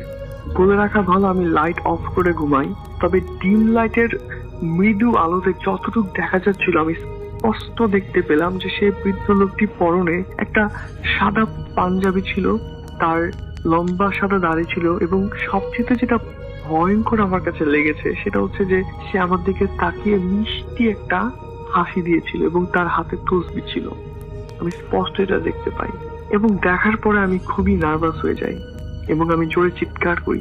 আমার চিৎকার শুনে বাসার সবাই চলে আসে, এসে লাইট অন করে এবং আমি তখন দেখি যে সোফার ওদিকে কেউ নেই। আমি তখন তাদেরকে কিছু বলি না, আমি ভেবে নিই যে এটা আমার হয়তো হ্যালুসিনেশন ছিল, যে রাত জেগে পড়াশোনা করেছি, হয়তো বা চোখের কোনো ভুল ছিল। এই ভেবে আমি আবার শুয়ে পড়ি। Everything was fine for the next 2 days, but on the 3rd day আমি আবারও সেম জিনিস দেখতে পাই। এবার আমি দেখলাম যে সেই বৃদ্ধ লোকটি সেম সময় রাত 3টা কি 3:30টার দিকে আমার সোফায় বসে আছে এবং সোফা থেকে উঠে সে আমার রুমে হাঁটছে, এই প্রান্ত থেকে ওই প্রান্ত, তসবি জপছে এবং আমার দিকে তাকে সেই মিষ্টি হাসিটা দিচ্ছে। তখন আমি ভেবে নিই যে it should be taken seriously. আমি পরদিন আমার এলাকার ইমামের সাথে কনসাল্ট করি, সে আমাকে পরামর্শ দেয় আমি যেন রেগুলার নামাজ পড়ি। তো তার বেশ কিছুদিন সবকিছুই নর্মাল ছিল। তার কিছুদিন পরে, আনুমানিক 10 থেকে 15 দিন পরে, রাত বাজে 3:30, আমি তাহাজ্জুদের নামাজ শেষ করেছি, আমি সালাম ফিরাবো। যখন আমি ডান দিকে সালাম ফিরালাম তখন আমি আমার জীবনের সবচেয়ে ভয়ঙ্কর জিনিসটা আমি তখন দেখলাম। আমি দেখলাম যে সেই বৃদ্ধ লোকটি আমার পাশে বসে নামাজ পড়ছে। এটা দেখে আমি সেন্সলেস হয়ে যাই। তারপরে সবকিছু ঠিক ছিল, আমি তাকে আর দেখিনি। তার কিছুদিন পরে আমার O-level পরীক্ষা। আমার স্পষ্ট মনে আছে আমি ফিজিক্স পেপার 2 দিয়ে বেরোচ্ছি, রাস্তা পার হব। আমার সামনে দুটা বাস খুব দ্রুত গতিতে আসছিল। তো এই সিচুয়েশন গুলোতে কিন্তু বুঝে ওঠা অনেক টাফ হয়ে যায় যে কি করতে হবে। আমিও তখন দিশেহারা হয়ে গেছিলাম, আমি কি করব বুঝে উঠতে পারছিলাম না। বাসগুলো খুব দ্রুত আমার দিকে আসছিল। তখন সেই মুহূর্তে হঠাৎ পিছন থেকে কে যেন আমাকে জোরে ধাক্কা দিয়ে রাস্তার ওই পাশে, আইল্যান্ডের পাশে নিয়ে গেল। যেই আমাকে ধাক্কা দিয়েছে সে আমার জীবনটা বাঁচিয়েছে, নাহলে আমি হয়তো ওই দিন বাস চাপে পরে ওই দিন আমার জীবনের শেষ দিন হতে পারত। তা আমি খুবই আগ্রহ নিয়ে পিছনে তাকাই দেখার জন্য যে কে আমাকে বাঁচিয়েছে। আমি যখন পিছনে তাকাই, আমি আমার জীবনের সবচেয়ে শকিং জিনিসটা আমি তখন দেখতে পাই। আমি দেখতে পাই যে যে আমাকে বাঁচিয়েছে এই লোকটা সেই বৃদ্ধ লোকটি যাকে আমি আমার রুমে দেখতাম, যাকে আমি নামাজ পড়ার পর দেখেছি। এবং আমি যখন তার সাথে কথা বলতে যাব, আমি যখন সামনে এগিয়ে কথা বলতে যাব, উঠে দেখি সে ভিড়ের মধ্যে কোথায় যেন হারিয়ে গেল। ওইটাই ছিল আমার তার সাথে শেষ দেখা। এরপরে আমি তাকে আর কখনো দেখিনি। রাসেল ভাই, এই ছিল আমার ঘটনা। থ্যাংক ইউ সবাইকে, ধন্যবাদ। আমরা চলে যাব আমাদের পরবর্তী ঘটনায়, আমাদের পরবর্তী অতিথির কাছে। আপনার নামটা প্লিজ একটু বলবেন, তারপর আপনার ঘটনা আমরা শুনবো। ধন্যবাদ রাসেল ভাই। আমি হচ্ছি মোহাম্মদ হানিফ সরকার রাহাত। আমি নারায়ণগঞ্জ সোনারগাঁ তাজমহল থেকে এসেছি। আপনার ঘটনা। এই ঘটনাটা হচ্ছে আমার চাচার সাথে ঘটনা। আমার চাচা তখন পুরান ঢাকায় একটা কোম্পানিতে জব করতো, আর আমার চাচা ফ্যামিলি সহ থাকতো আর কি যাত্রাবাড়ি কোনাপাড়া নামক এক জায়গায়। না, আমার চাচা একদিন জব থেকে বাড়ি ফিরছিল, মানে তখন রাত 12টা বাজে। মানে কোনাপাড়া যেখানে থাকতো আমার ফ্যামিলি সহ, মানে আমার চাচার ফ্যামিলি সহকারে, ওইখানে মানে ওইখানে একটা বট গাছ ছিল আর কি। ওই বট গাছের সাথে দিয়ে আমার চাচা আসতেছিল, তখন দেখে ওইখানে 7টা পুরুষ আর একটা মেয়ে দাঁড়িয়ে আছে। তখন আমার চাচা যাওয়ার সময় ওইখান থেকে একটা পুরুষ বলে কি দাঁড়া। পরে আমার চাচা দাঁড়ালো, দাঁড়ানোর পরে ওইখান থেকে একটা পুরুষ বলতেছে যে কি এই মেয়েটা হচ্ছে আমাদের বোন, এই বোন আমাদের বোন, এ আপনাকে মানে এ তোকে অনেক পছন্দ করে, তোকে বিয়ে করতে চায়। আমার চাচা তখন বলল কি আমি তো বিবাহিত, আমার বাচ্চা আছে, আমার বউ আছে, আমি কিভাবে আরেকজনকে বিয়ে করতে পারি। তখন বলছে কি না, বিয়ে করতেই হবে। পরে আমার চাচা অ্যাভয়েড করে সামনের দিকে চলে যাচ্ছে, পরে পিছনের দিকে ফিরে দেখে ওরা আসতেছে। তারপর আবার বাসার গেটের ভিতরে ঢুকলো, ভিতরে থেকে দেখে ওরাও গেটের ভিতরে ঢুকছে। পরে ঘরের ভিতরে ঢুকলো, ঘরের ভিতরে ঢোকার পরে মানে আমার চাচা দেখলো যে ওরাও ঘরের ভিতরে ঢুকছে, কিন্তু আমার চাচা এইগুলো দেখতেছে, আমার চাচি দেখতেছে না। মানে এটাই হচ্ছে আমার। ধন্যবাদ। আচ্ছা, আমরা পরবর্তী ঘটনা যাই আমাদের পরবর্তীর কাছে। আপনার নামটা প্লিজ একটু বলবেন, তারপর আপনার ঘটনা শুনবো আমরা। আসসালামু আলাইকুম রাসেল ভাই, আমি মামুন, আমি মাতুয়েল থেকে এসেছি, যাত্রাবাড়ি মাতুয়েল। জি। তো আমি আমার ঘটনায় আসছি। এটা হচ্ছে আমাদের দেশের বাড়ি মাদারীপুর এর কালকিনি থানার একটি ঘটনা। তো কালকিনি থানার একটি গ্রামের নাম হচ্ছে মৌলভীকান্দিতে আরো অনেক বছর আগের কথা, সেখানে একটা রাস্তা তৈরির জন্য কন্ট্রাক্টর কয়েকজন শ্রমিক নিয়ে কাজ করতেছিল। তো রাস্তার দুই পাশ থেকে মাটি কেটে রাস্তা ঠিক করতেছিল। তো অনেক শ্রমিকরা যেহেতু কন্ট্রাক্টের কাজ দিনের বেলা সময় দিতে না পারলে রাত্রে কাজ করতেছিল। রাত্রে সন্ধ্যার পর থেকে অনেক সময় রাত্রে 11টা-12টা পর্যন্ত কাজ করত। তো একদিন ওই এলাকারই একজন শ্রমিক, তার নাম আব্দুল ওহাব, উনি টোটাল তিনজন শ্রমিক সহ মাটি কাটতে গেল, রাস্তার মাটি কাটতে যখন গেল, হঠাৎ করে একজন এক্সট্রা অতিরিক্ত আরেকজন লোক আসছে যে আমাকে অমুক একজন কন্ট্রাক্টর পাঠাইছে, আমি আপনাদের সাথে মাটি কাটার কাজ করব। তো তাদের সাথে আব্দুল হাই একসাথে কাজ করতেছিল। এর মধ্যে অতিরিক্ত যে লোকটা আসছিল উনি প্রচুর পরিশ্রম করতে পারতেছিল। উনি মাটি কাটতেছিল আর মাটি ওরা মাথায় নিয়ে রাস্তায় ঢালতেছিল মাটি। তো যত মাটি ওনার মাথায় দেওয়া হইতো উনি নিয়ে নিত। ওরা ভুইরা মানে অনেক পরিশ্রম করছিল কিন্তু ক্লান্ত হচ্ছে ক্লান্ত ব্যাপারটা হচ্ছিল। এরকম। হ্যাঁ, তারপরে অনেক মাটি দেওয়া হয়েছিল। তো অন্য 2-3 জন এইটা বিষয়টা ফলো করলো যে এত মাটি দেওয়া হচ্ছে তারপরেও সে ক্লান্ত হচ্ছে না ক্লান্ত কেন? হচ্ছে এরপরে না। বলেন। হ্যাঁ, এটা ঘাবড়ানো, ওনারা ভয় পেয়ে গেল বিষয়টা। ভয় পাওয়ার পরে ওনারা চিন্তা করলো যে এই বাঁকা ওনাকে আরো বেশি করে মাটি ভরে দিব, দেখি বিষয়টা কি হয়। আরো বেশি করে মাটি ভরে দেওয়ার পর তারপরে ওই লোকটা ঘাবড়াইলো না, ওই লোকটা ঠিক মতো মাটিগুলা ফালাই দিয়ে আসলো। আসার পরে ওনার এবার 2-3 জন কানা ঘুষা করলো যে এরপর যদি ওই লোকটা আসে ওনাকে আমরা এই মাটির ওরা দিয়া যাইতা ধরবো আর ওনাকে ফালাই দিব। তা উনি একটু দূর থেকে যখন আসলো মাটি নেওয়ার জন্য সেকেন্ড টাইম, তখন তাকে মাটির ওরা দিয়া যাইতা ধরছিল। তো উনি একটু শুয়ে পড়ছিল, মোড়ামুড়ি দিয়ে উঠা বললো। আবার উনি চুপচাপ ছিল তখন। এখন পইরা গিয়া ব্যথা পাইলো কিন্তু কোনো শব্দ করলো না, কথাও বলতেছে না। ওনারা জিজ্ঞেস করতেছে ব্যথা পাইছেন কিনা, কিন্তু কোনো কথার সে জবাব দিতেছিল না। কিছুক্ষণ পরে ওনার এইরকম অ্যাটিটিউড দেখে ওই বাকি 3 জন ভয় পেয়ে গেছিল। ভয় পেয়ে তারা চিন্তা করলো যে এবার ও মাটি ফালাইতে যখন যাবে তখন ফেরত আসার সময় ওকে কোদাল দিয়া বাড়ি দিবে। তো ও যখন মাটি ফালাইতে গেছে, বেশি করে মাটি ভরে দিছে, ফালাইতে গেছে, তো কোদাল দিয়া এক জোরে কোপ দিয়া তারা 3 জন দৌড়াইয়া তাদের বাড়ির পথের দিকে রওনা দেওয়া শুরু করলো। রওনা দেওয়ার এর মধ্যে ওই বাকি 3 জন বাসায় পৌঁছানোর পরে পরের দিন সকালে তারা আবার ঘুম থেকে ওইটা ওই সেম জায়গাতে, সেম প্লেসটাতে আসলো দেখতে যে কালকে যে এখানে কোদাল দিয়ে একজনকে বাড়ি দিছি, দেখি ওই লোকটার পরিস্থিতি কি। তো ওই লোকটার পরিস্থিতি ওখানে তো কোনো কিছু নাই। আয়সা দেখলো সকালবেলা একটা কাক মরে পড়ে আছে। অনেক ধন্যবাদ আপনাকে আপনার ঘটনার জন্য। চলে যাই আপনার ঘটনায়। আপনার নামটা একটু প্লিজ বলবেন এবং আপনি কোথা থেকে আসছেন সেটা যদি আমাকে একটু কাইন্ডলি বলতেন। হ্যালো লিসেনার, আমি শরীফুল ইসলাম সেতু, আমি দক্ষিণখান থেকে আসছি। আচ্ছা, শুনি আপনার ঘটনা। আমি সরাসরি আমার ঘটনায় চলে যাচ্ছি। ঘটনাটা আসলে ঘটে আমার নানার সাথে। নানার বাড়ি চট্টগ্রাম সন্দ্বীপে। তো ঘটনাটা প্রায় আজ থেকে 40 থেকে 50 বছর আগের ঘটনা। নানা ভাইয়া তখন সবে মাত্র কলেজে পড়ে। তো পড়ালেখার পাশাপাশি নানা ভাইয়া তখন গ্রামের এক মঞ্চ নাটকে কাজ করতেন। আমরা মানে এই ঘটনাটা বাদ দিয়েছিলাম, সেকেন্ড ঘটনাটার কথা বলেছিলাম। হ্যাঁ, প্রথম ঘটনাটা আমরা বাদ দিয়েছিলাম। সেকেন্ড ঘটনাটা আমি সরাসরি ঘটনায় চলে যাচ্ছি। ঘটনাটা আসলে আমার ওয়াইফ যখন জন্মগ্রহণ করেন, তো আমার শাশুড়ি হসপিটালে ছিলেন। তো তার সেবার জন্য আমার নানি শাশুড়ি সেখানে ছিল। তো হসপিটালের আয়া যারা থাকে, তো ওনাদের মধ্যেই একজন আয়া ছিল যে মানে আমার শাশুড়ি সেবার জন্য নিয়োজিত ছিল। তো সে যখনই আসতো তো কখনোই মানে তার সবসময় মাথার ঘোমটাটা করে রাখতো, কখনো চেহারা দেখা যেত না তার।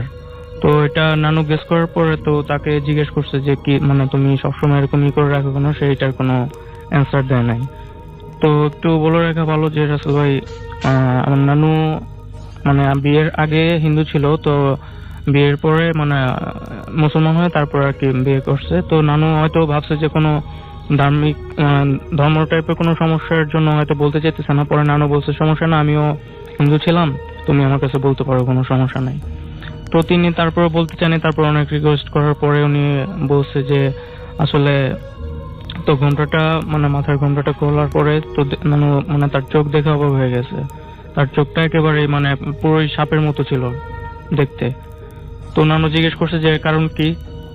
তো বলতে প্রথমে উনি বলতে চায়নি, তারপর অনেক রিকোয়েস্ট করার পরে বলছে যে মানে ওনার ছেলে হয়েছিল যখন ছোট ছিল, তো ছোট থাকার সময় তখন উনি তার মায়ের দুধ খেত না।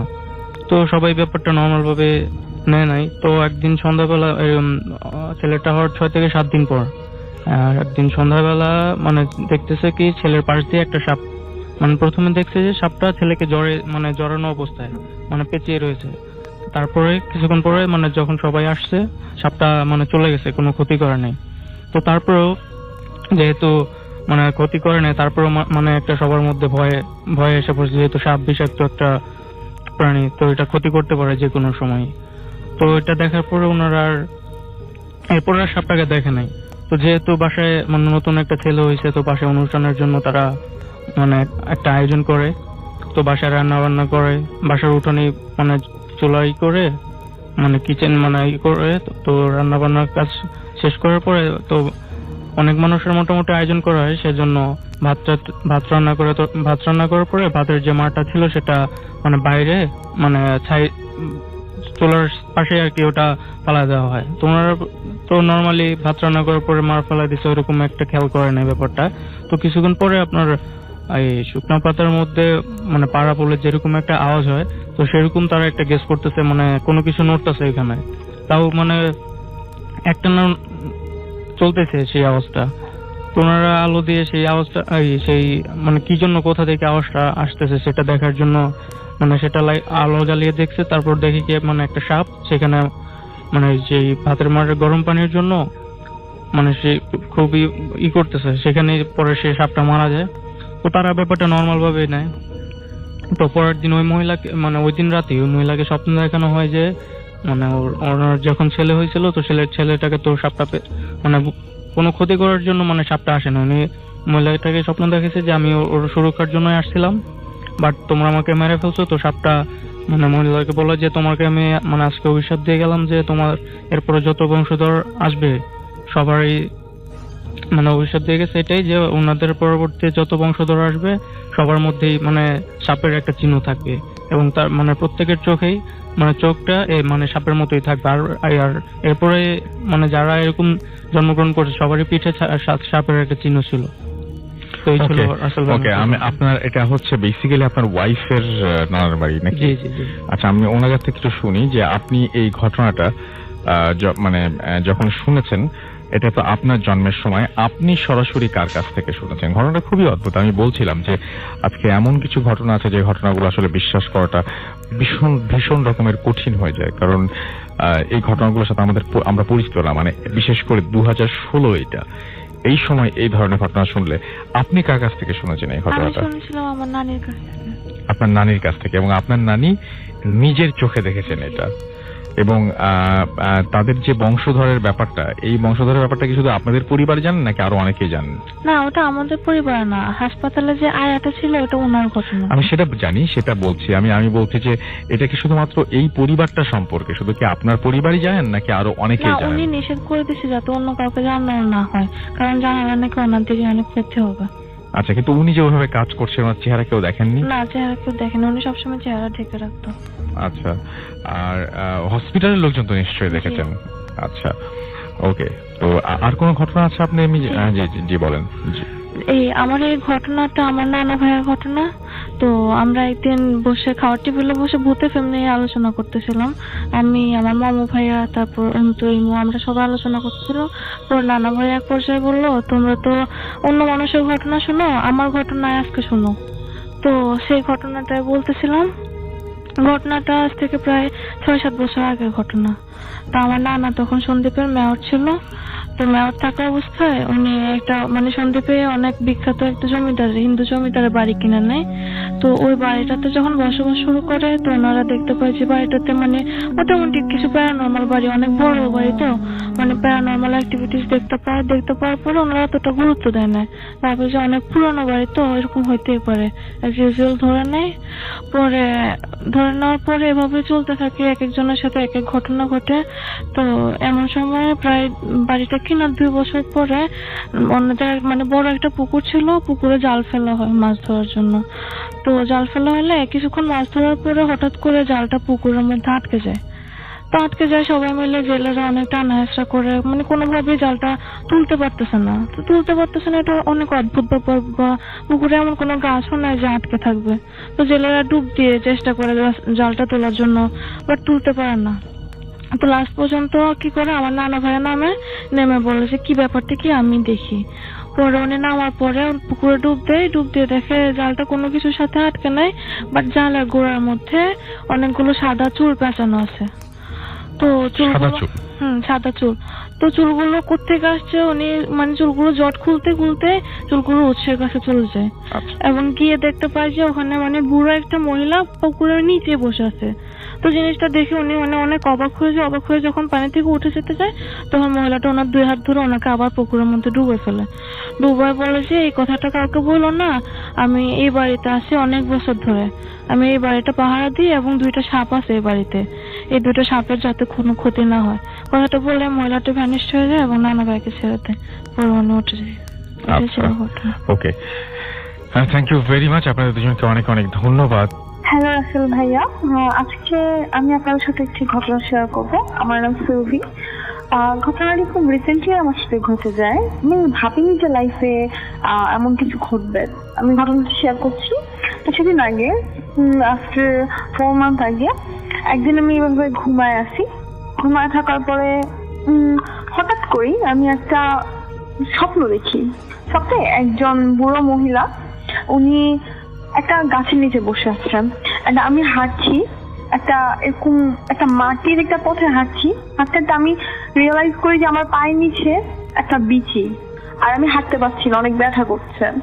তো আমি অনেক কষ্ট করে হাঁটার পরে মহিলাটার পাশে যাই। বিচির ভিতরে কেমন জানি পানি ছিল। তো মহিলাটার কাছে কষ্ট করে হাঁটতে যাই। যাওয়ার পরে দেন উনি আমাকে বলে, ওনার পাশ দিয়ে যখন ক্রস করতেছিলাম উনি আমাকে বলে যে এদিকে আসো, আমি তোমার বিচিটা ফুটো করে দিই। আমি বলছি না, আমি ফুটো করবো না। তখন আমি ঘুমাচ্ছিলাম। ঘুমের ভিতরে আমি কেন জানি আমার মনে হচ্ছিল যে আমি ব্যথাটা অনেক অনুভব করছি। দেন আমি বললাম না, আমি যাব না। তারপরে আমি কেন জানি আবার ওনার কাছে গেলাম। বুড়ো মহিলাটার ফেসটা আমি স্পষ্ট দেখি। তো আমি ওনার কাছে যাই। যাওয়ার পরে উনি আমাকে বলে যে দাও, পা দাও। আমি যেতে চাই না, উনি জোর করে একটা কাঠি দিয়ে ফুটো করে দেয়। অ্যান্ড ওই মোমেন্টে আমার ঘুমটা ভেঙে যায়। ভেঙে যাওয়ার পরে আমি রিয়েলাইজ করতে পারি যে আমার পায়ে অনেক ব্যথা হচ্ছে, আমি অনুভব করছি। তো আমি সারাদিন হাঁটতে পারি না তেমন। ঘটনাটা আম্মুর কাছে শেয়ার করে আম্মু বলছে যে আচ্ছা তোমার মনের ভুল। ওই দিন চলে গেল। তারপরে কিছুদিন পরে 1 উইক হবে, দেন আমি ঘুমায় আছি এমন একাই, রুমের দরজা লক করে ঘুমায় আছি। ফোনে কথা বলছিলাম, ফোনে কথা বলে ঘুমায় গেছি। ঘুমায় যাওয়ার পরে হালকা একটু ঘুম আসছে আমার। ঘুম আসার পরে রুমের লাইট কিন্তু অফ ছিল, বাট আমি রুমের লাইট অফ করছি আমার একদম খেয়াল আছে। আমি ঘুমের ভিতর ফিল করি কেউ আমাকে অনেক জোরে একটা ঘুষি মারে, অ্যান্ড আমার মুখে আর একটা থাপ্পড় মারে। এটা অনুভব করার পরে আমি কেন হঠাৎ করে ঘুম ভেঙে যায়। আমি ঘুম ভেঙে দেখি আমার রুমের লাইট অন, যেটা কখনোই পসিবল না। কারণ আমার মনে আছে আমি ফোনটা চার্জে দিয়ে কথা বলা শেষে ফোনটা চার্জে দিয়ে রুমের লাইট 100% অফ করে ঘুমাইছি। আমি চিৎকার মেরে রুমের দরজা খুলে বের হয়ে গেছি। বের হয়ে আম্মুকে ঘটনাটা বলে, আম্মু বলে না সমস্যা নাই, তুমি ঘুমায় যাও। দেন নেক্সট আবার ঘুমানোর পরে আর কিছু দেখি না। তারপরে 1 মান্থ পরে আমি আবার সেম ওই মহিলাটাকে, ওই স্বপ্নটা আবার দেখি। দেখার পরে আমার প্রচুর কেমন জানি আমি ঘামাইতে থাকি, ঘুম থেকে উঠেই ঘামাইতে থাকি। দেন আর অনেকদিন এই স্বপ্নটা দেখি না। একদিন আমি আমার আপুর ফোন ঘাটছিলাম, মানে ফোন দেখছিলাম, পিকচার দেখছিলাম। তো দেখতে দেখতে আমি আমার দাদুর পিক দেখি। আমি আমার দাদুকে কখনো দেখি নাই। তো আমি যে স্বপ্নে যে মহিলাটাকে দেখছি সেম টু সেম ওই মহিলাটা হচ্ছে আমার দাদু। আর ছবিটা আমি আপুকে জিজ্ঞেস করি, আপু তুমি কোথায় পাইছো? তুমি তো দাদুকে কখনো চোখে দেখো নাই। এটা আপু বললো যে অনেক আগে একটা অ্যালবাম ছিল, ওখান থেকে তুলে নিছি। আমি পুরো শক খেয়ে গেছি। দেন আর আমি এই ঘটনা কখনো দেখি নাই বা এমন কিছু হয় নাই। আম্মুকে বলার পরে আম্মু চানটিকে দিয়ে একটু দোয়া টোয়া পড়ায় দিল ঘরে। উনি বললো যে না হয়তো বা উনি আমার সাথে দেখা দিল। Thank you. এই ছিল আমার ঘটনা স্টোরি।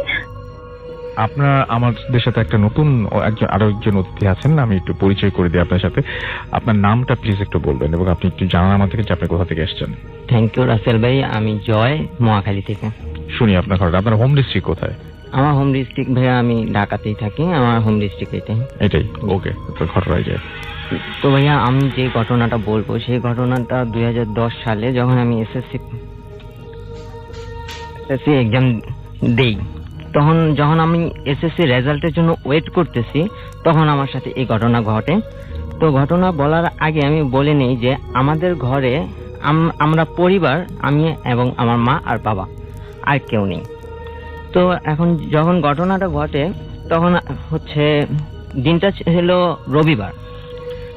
FM এ গান শোনার পর আমি ঘুমানোর জন্য যখন শুলাম তখন হঠাৎ করে আমি দেখি কি যে আমাদের যে আলমারিটা, স্টিলের আলমারির মধ্যে দুটো আলো, সাদা আলো দুটোর আকার হবে ঠিক ক্যারাম বোর্ডের সাইজের মতো। তো আমি এই আলোটা কোথা থেকে আসছে তার উৎস খোঁজার জন্য বিপরীত দিকে যখন তাকাই তখন দেখি এটা কোথা থেকে আসছে এটা বোঝাই যাচ্ছে না, যে কোথাও উৎসই নেই। তো যখন আমি এটা দেখলাম তখন আমি আবার আলোর দিকে তাকালাম, দেখলাম যে আলোগুলো এলোপাতারি ভাবে খেলা করছে বা আলমারির মধ্যে ঘোরাঘুরি করছে।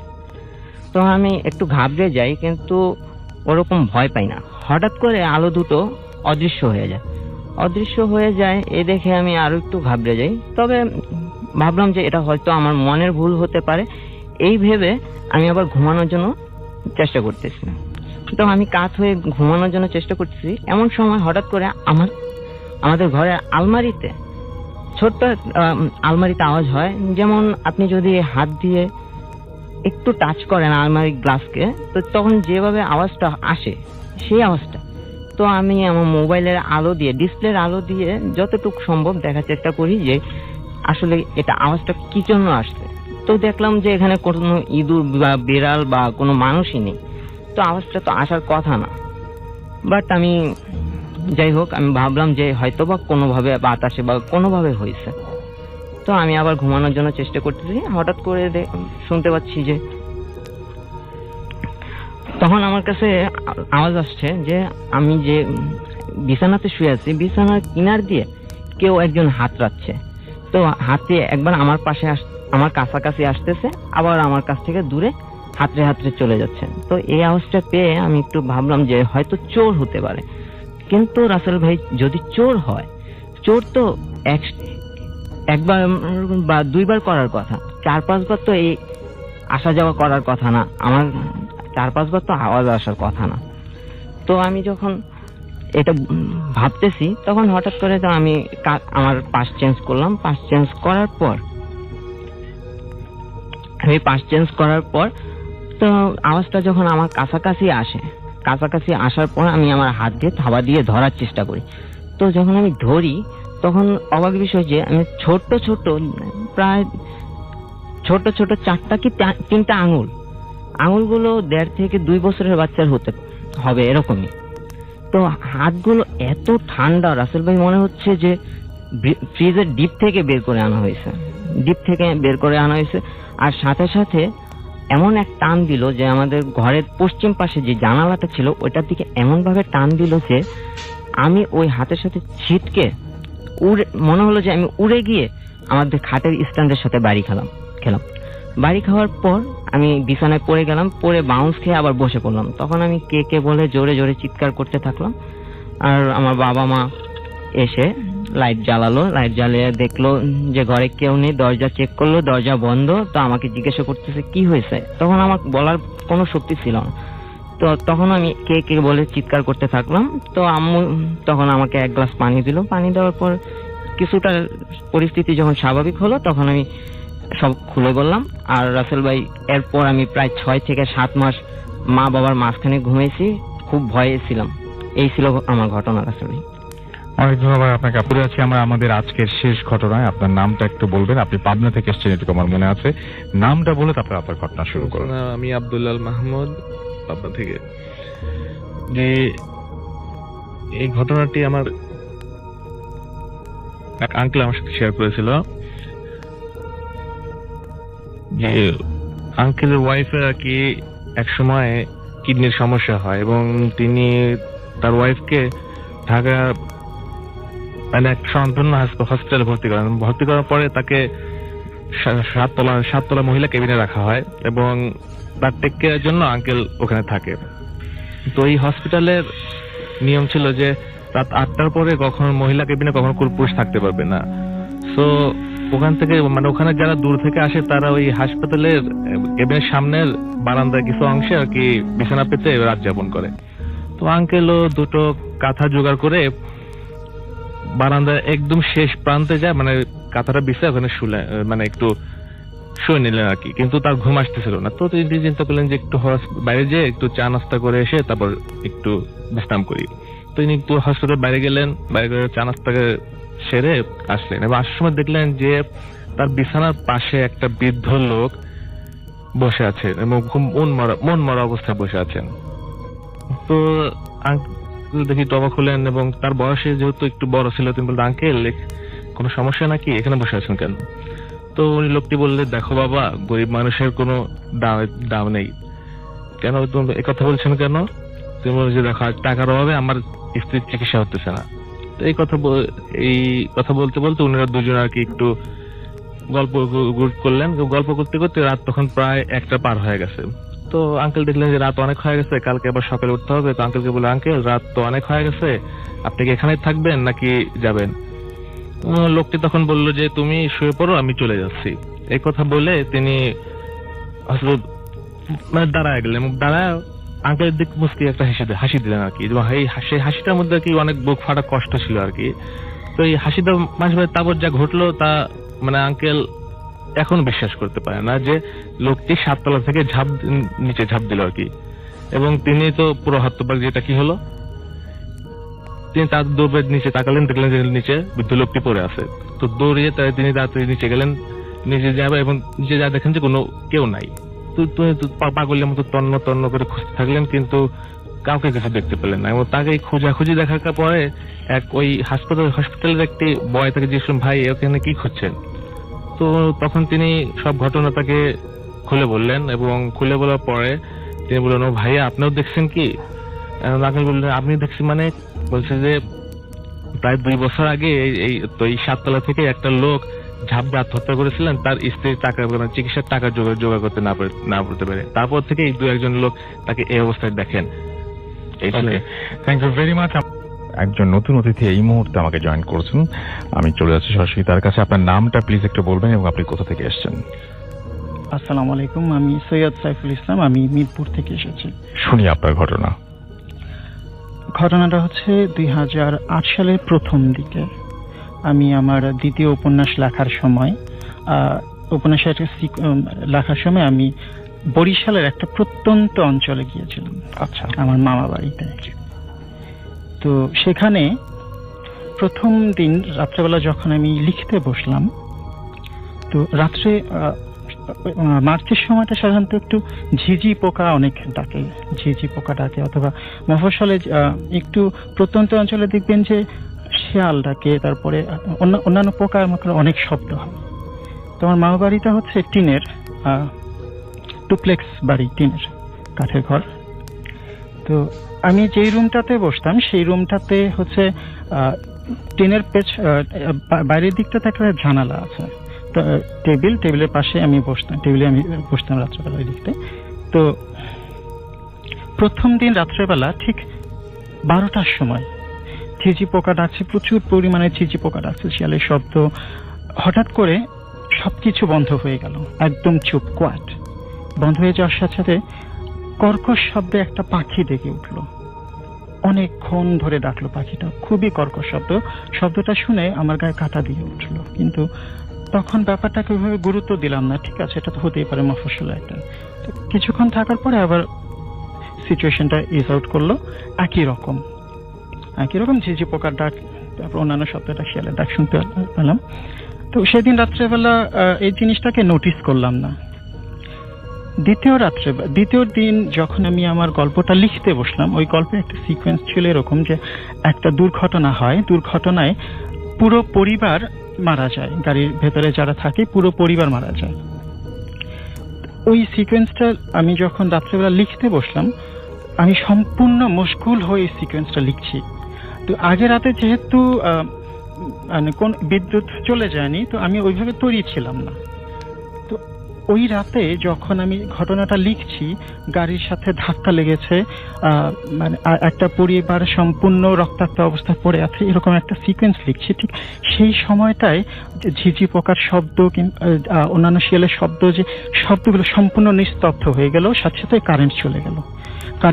আমার হাতের কাছে ম্যাচ রেখেছিলাম, আমি মোম রেখেছিলাম। আমি কারেন্ট চলে যাওয়ার সাথে সাথে পাখির যে ডাকটা শোনার সাথে সাথে আমার সম্পূর্ণ গায়ে কাঁটা দিয়ে উঠলো, এবং আমি তখন মানে কিছুক্ষণের জন্য হলো স্টান্ড হয়েছিলাম।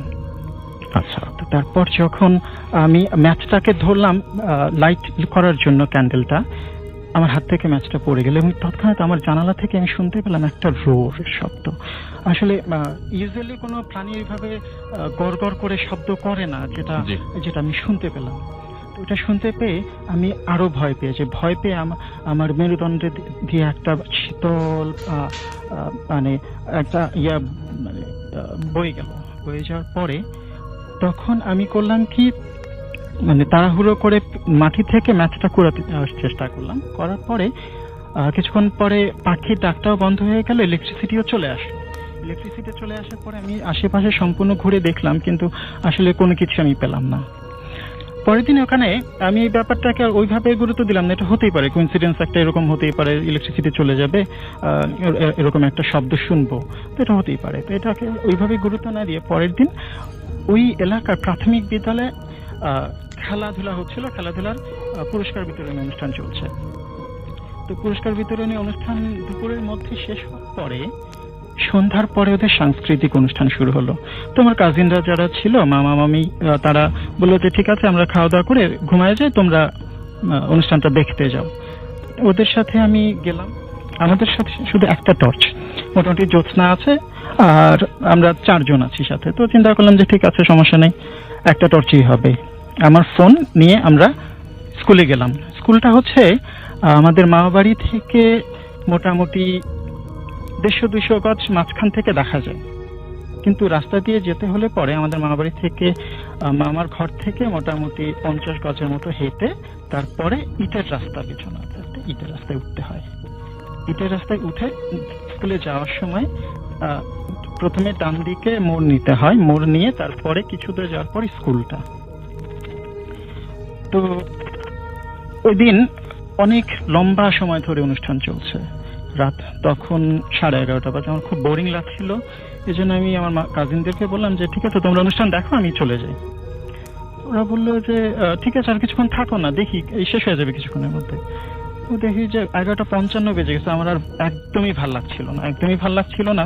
তো আমি বললাম যে ঠিক আছে আমি চলে যাই, তোমরা আসো, টর্চ লাইটটা তোমরা রেখে দাও, আমার টর্চ লাইট দরকার নেই, আমার কাছে মোবাইল আছে আর বাড়িতে জ্যোৎস্না আছে, কোনো সমস্যা হবে না।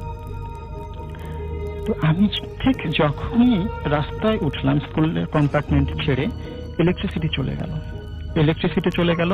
ঝিঝি পোকা যে শব্দ করছিল, আমি 2-3 পা হাঁটার পরেই ঝিঝি পোকার সম্পূর্ণ শব্দ বন্ধ হয়ে গেল। আশেপাশে কোনো শব্দ নাই, মাইক বন্ধ, ইলেকট্রিসিটি চলে গেছে, সম্পূর্ণ নিস্তব্ধ একটা পরিবেশ। হঠাৎ করে সেই পাখিটা আবার ডেকে উঠলো। জ্যোৎস্না ছিল, কিন্তু সাডেনলি আমি পুরো ব্লাইন্ড হয়ে গেলাম। আমি চোখের সামনে কিছু দেখতে পাচ্ছিলাম না। একটা পা ফেলে যে যাব সেই উপায় পর্যন্ত আমার ছিল না। আমি খুব আস্তে আস্তে পা মেপে সামনের দিকে আগানো শুরু করলাম, কারণ যেহেতু পরিচিত রাস্তা আমি চলে যেতে পারবো এই মনে করে।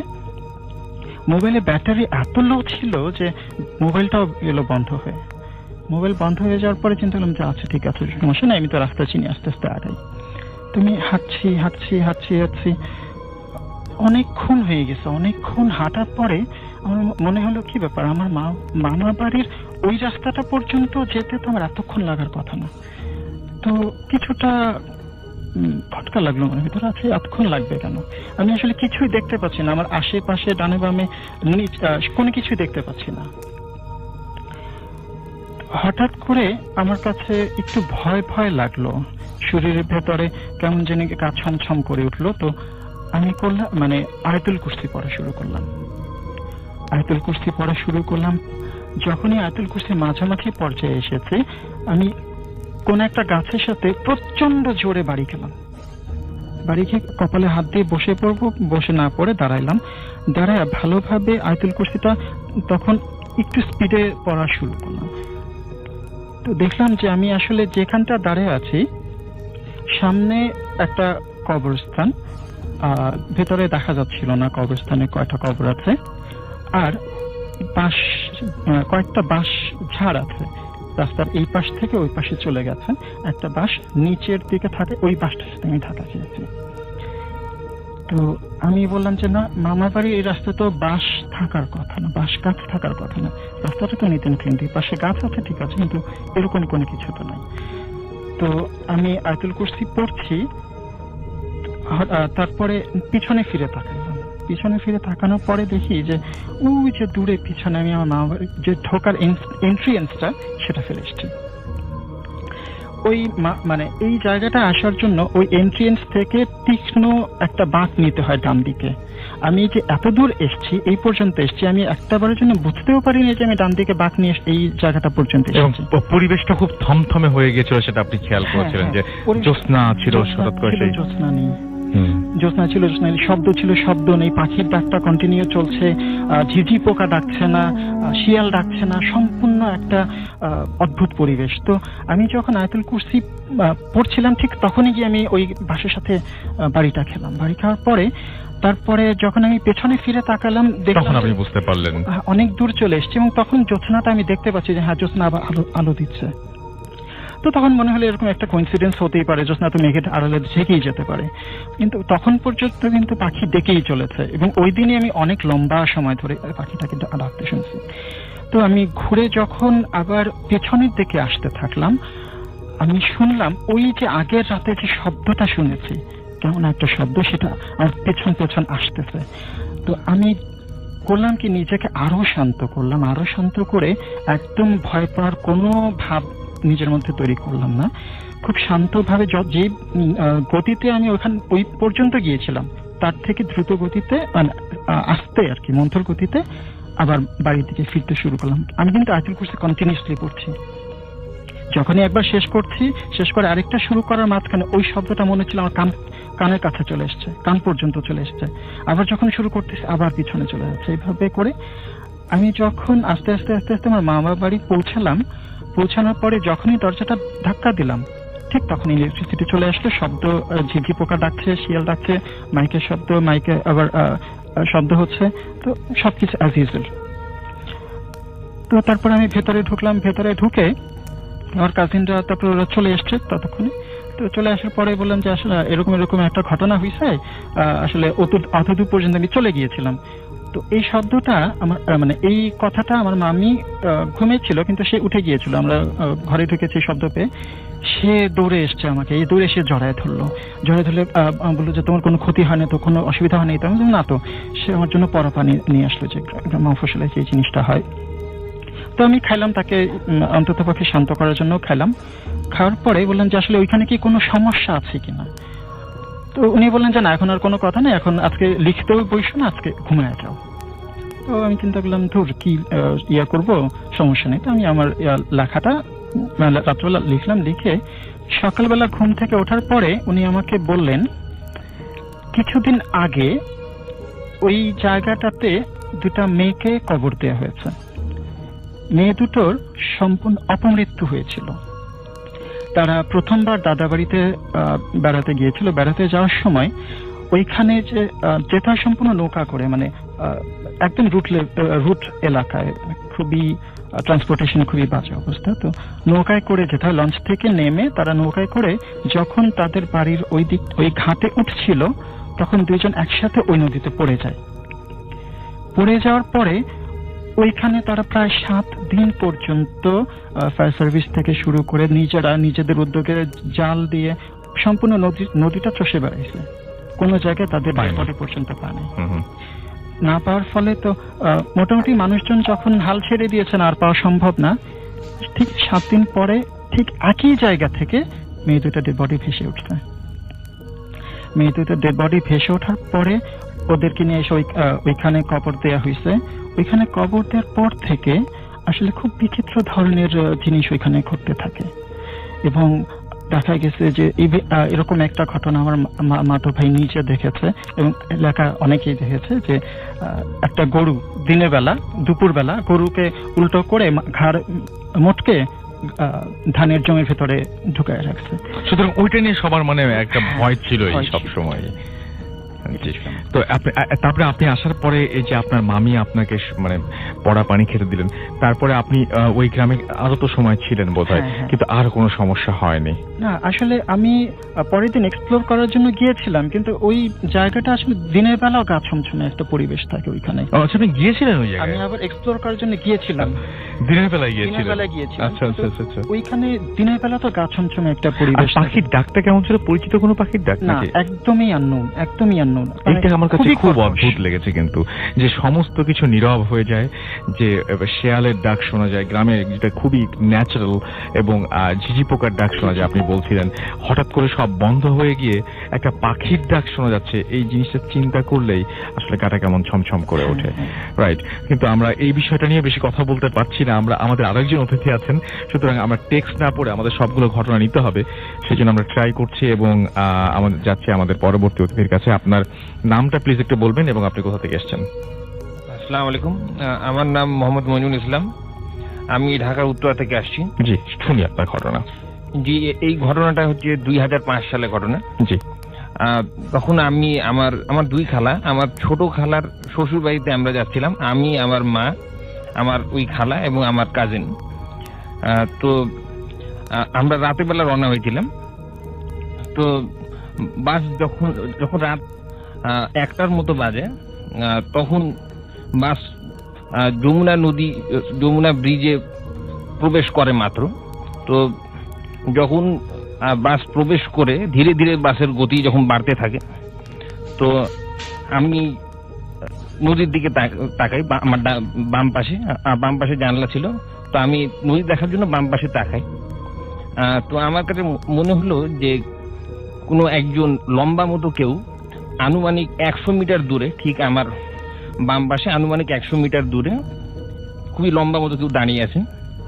তো আমার কাছে মনে হলো যে হয়তোবা আমি ভুল কিছু দেখছি, বাসের ভেতরে লাইট জ্বলছিল, হয়তো ভেতরের কোনো কিছুর রিফ্লেকশন আমি দেখতে পাচ্ছি। জানলা তখন বন্ধ ছিল।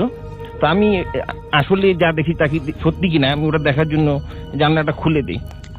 তো আমি তখন স্পষ্টভাবে দেখতে পাই যে একজন মহিলা, সে অস্বাভাবিকভাবে লম্বা, প্রায় 2 তলা সমান লম্বা হবে, আমার কাছে তাই মনে হলো। তো তার গায়ের রং ছিল কুচকুচে কালো, এবং তার হাত দুটা ছিল পায়ের পাতা পর্যন্ত লম্বা, এবং সে একটা সাদা শাড়ি পরেছিল যেখানে লাল বর্ডার ছিল, এরকম দেখতে পেলাম। এবং সে সোজাসুজি হাঁটছে, কিন্তু আমার দিকে সে তার ডান পাশে, অর্থাৎ আমার দিকে তাকিয়ে আছে, আমার কাছে তাই মনে হলো। জি।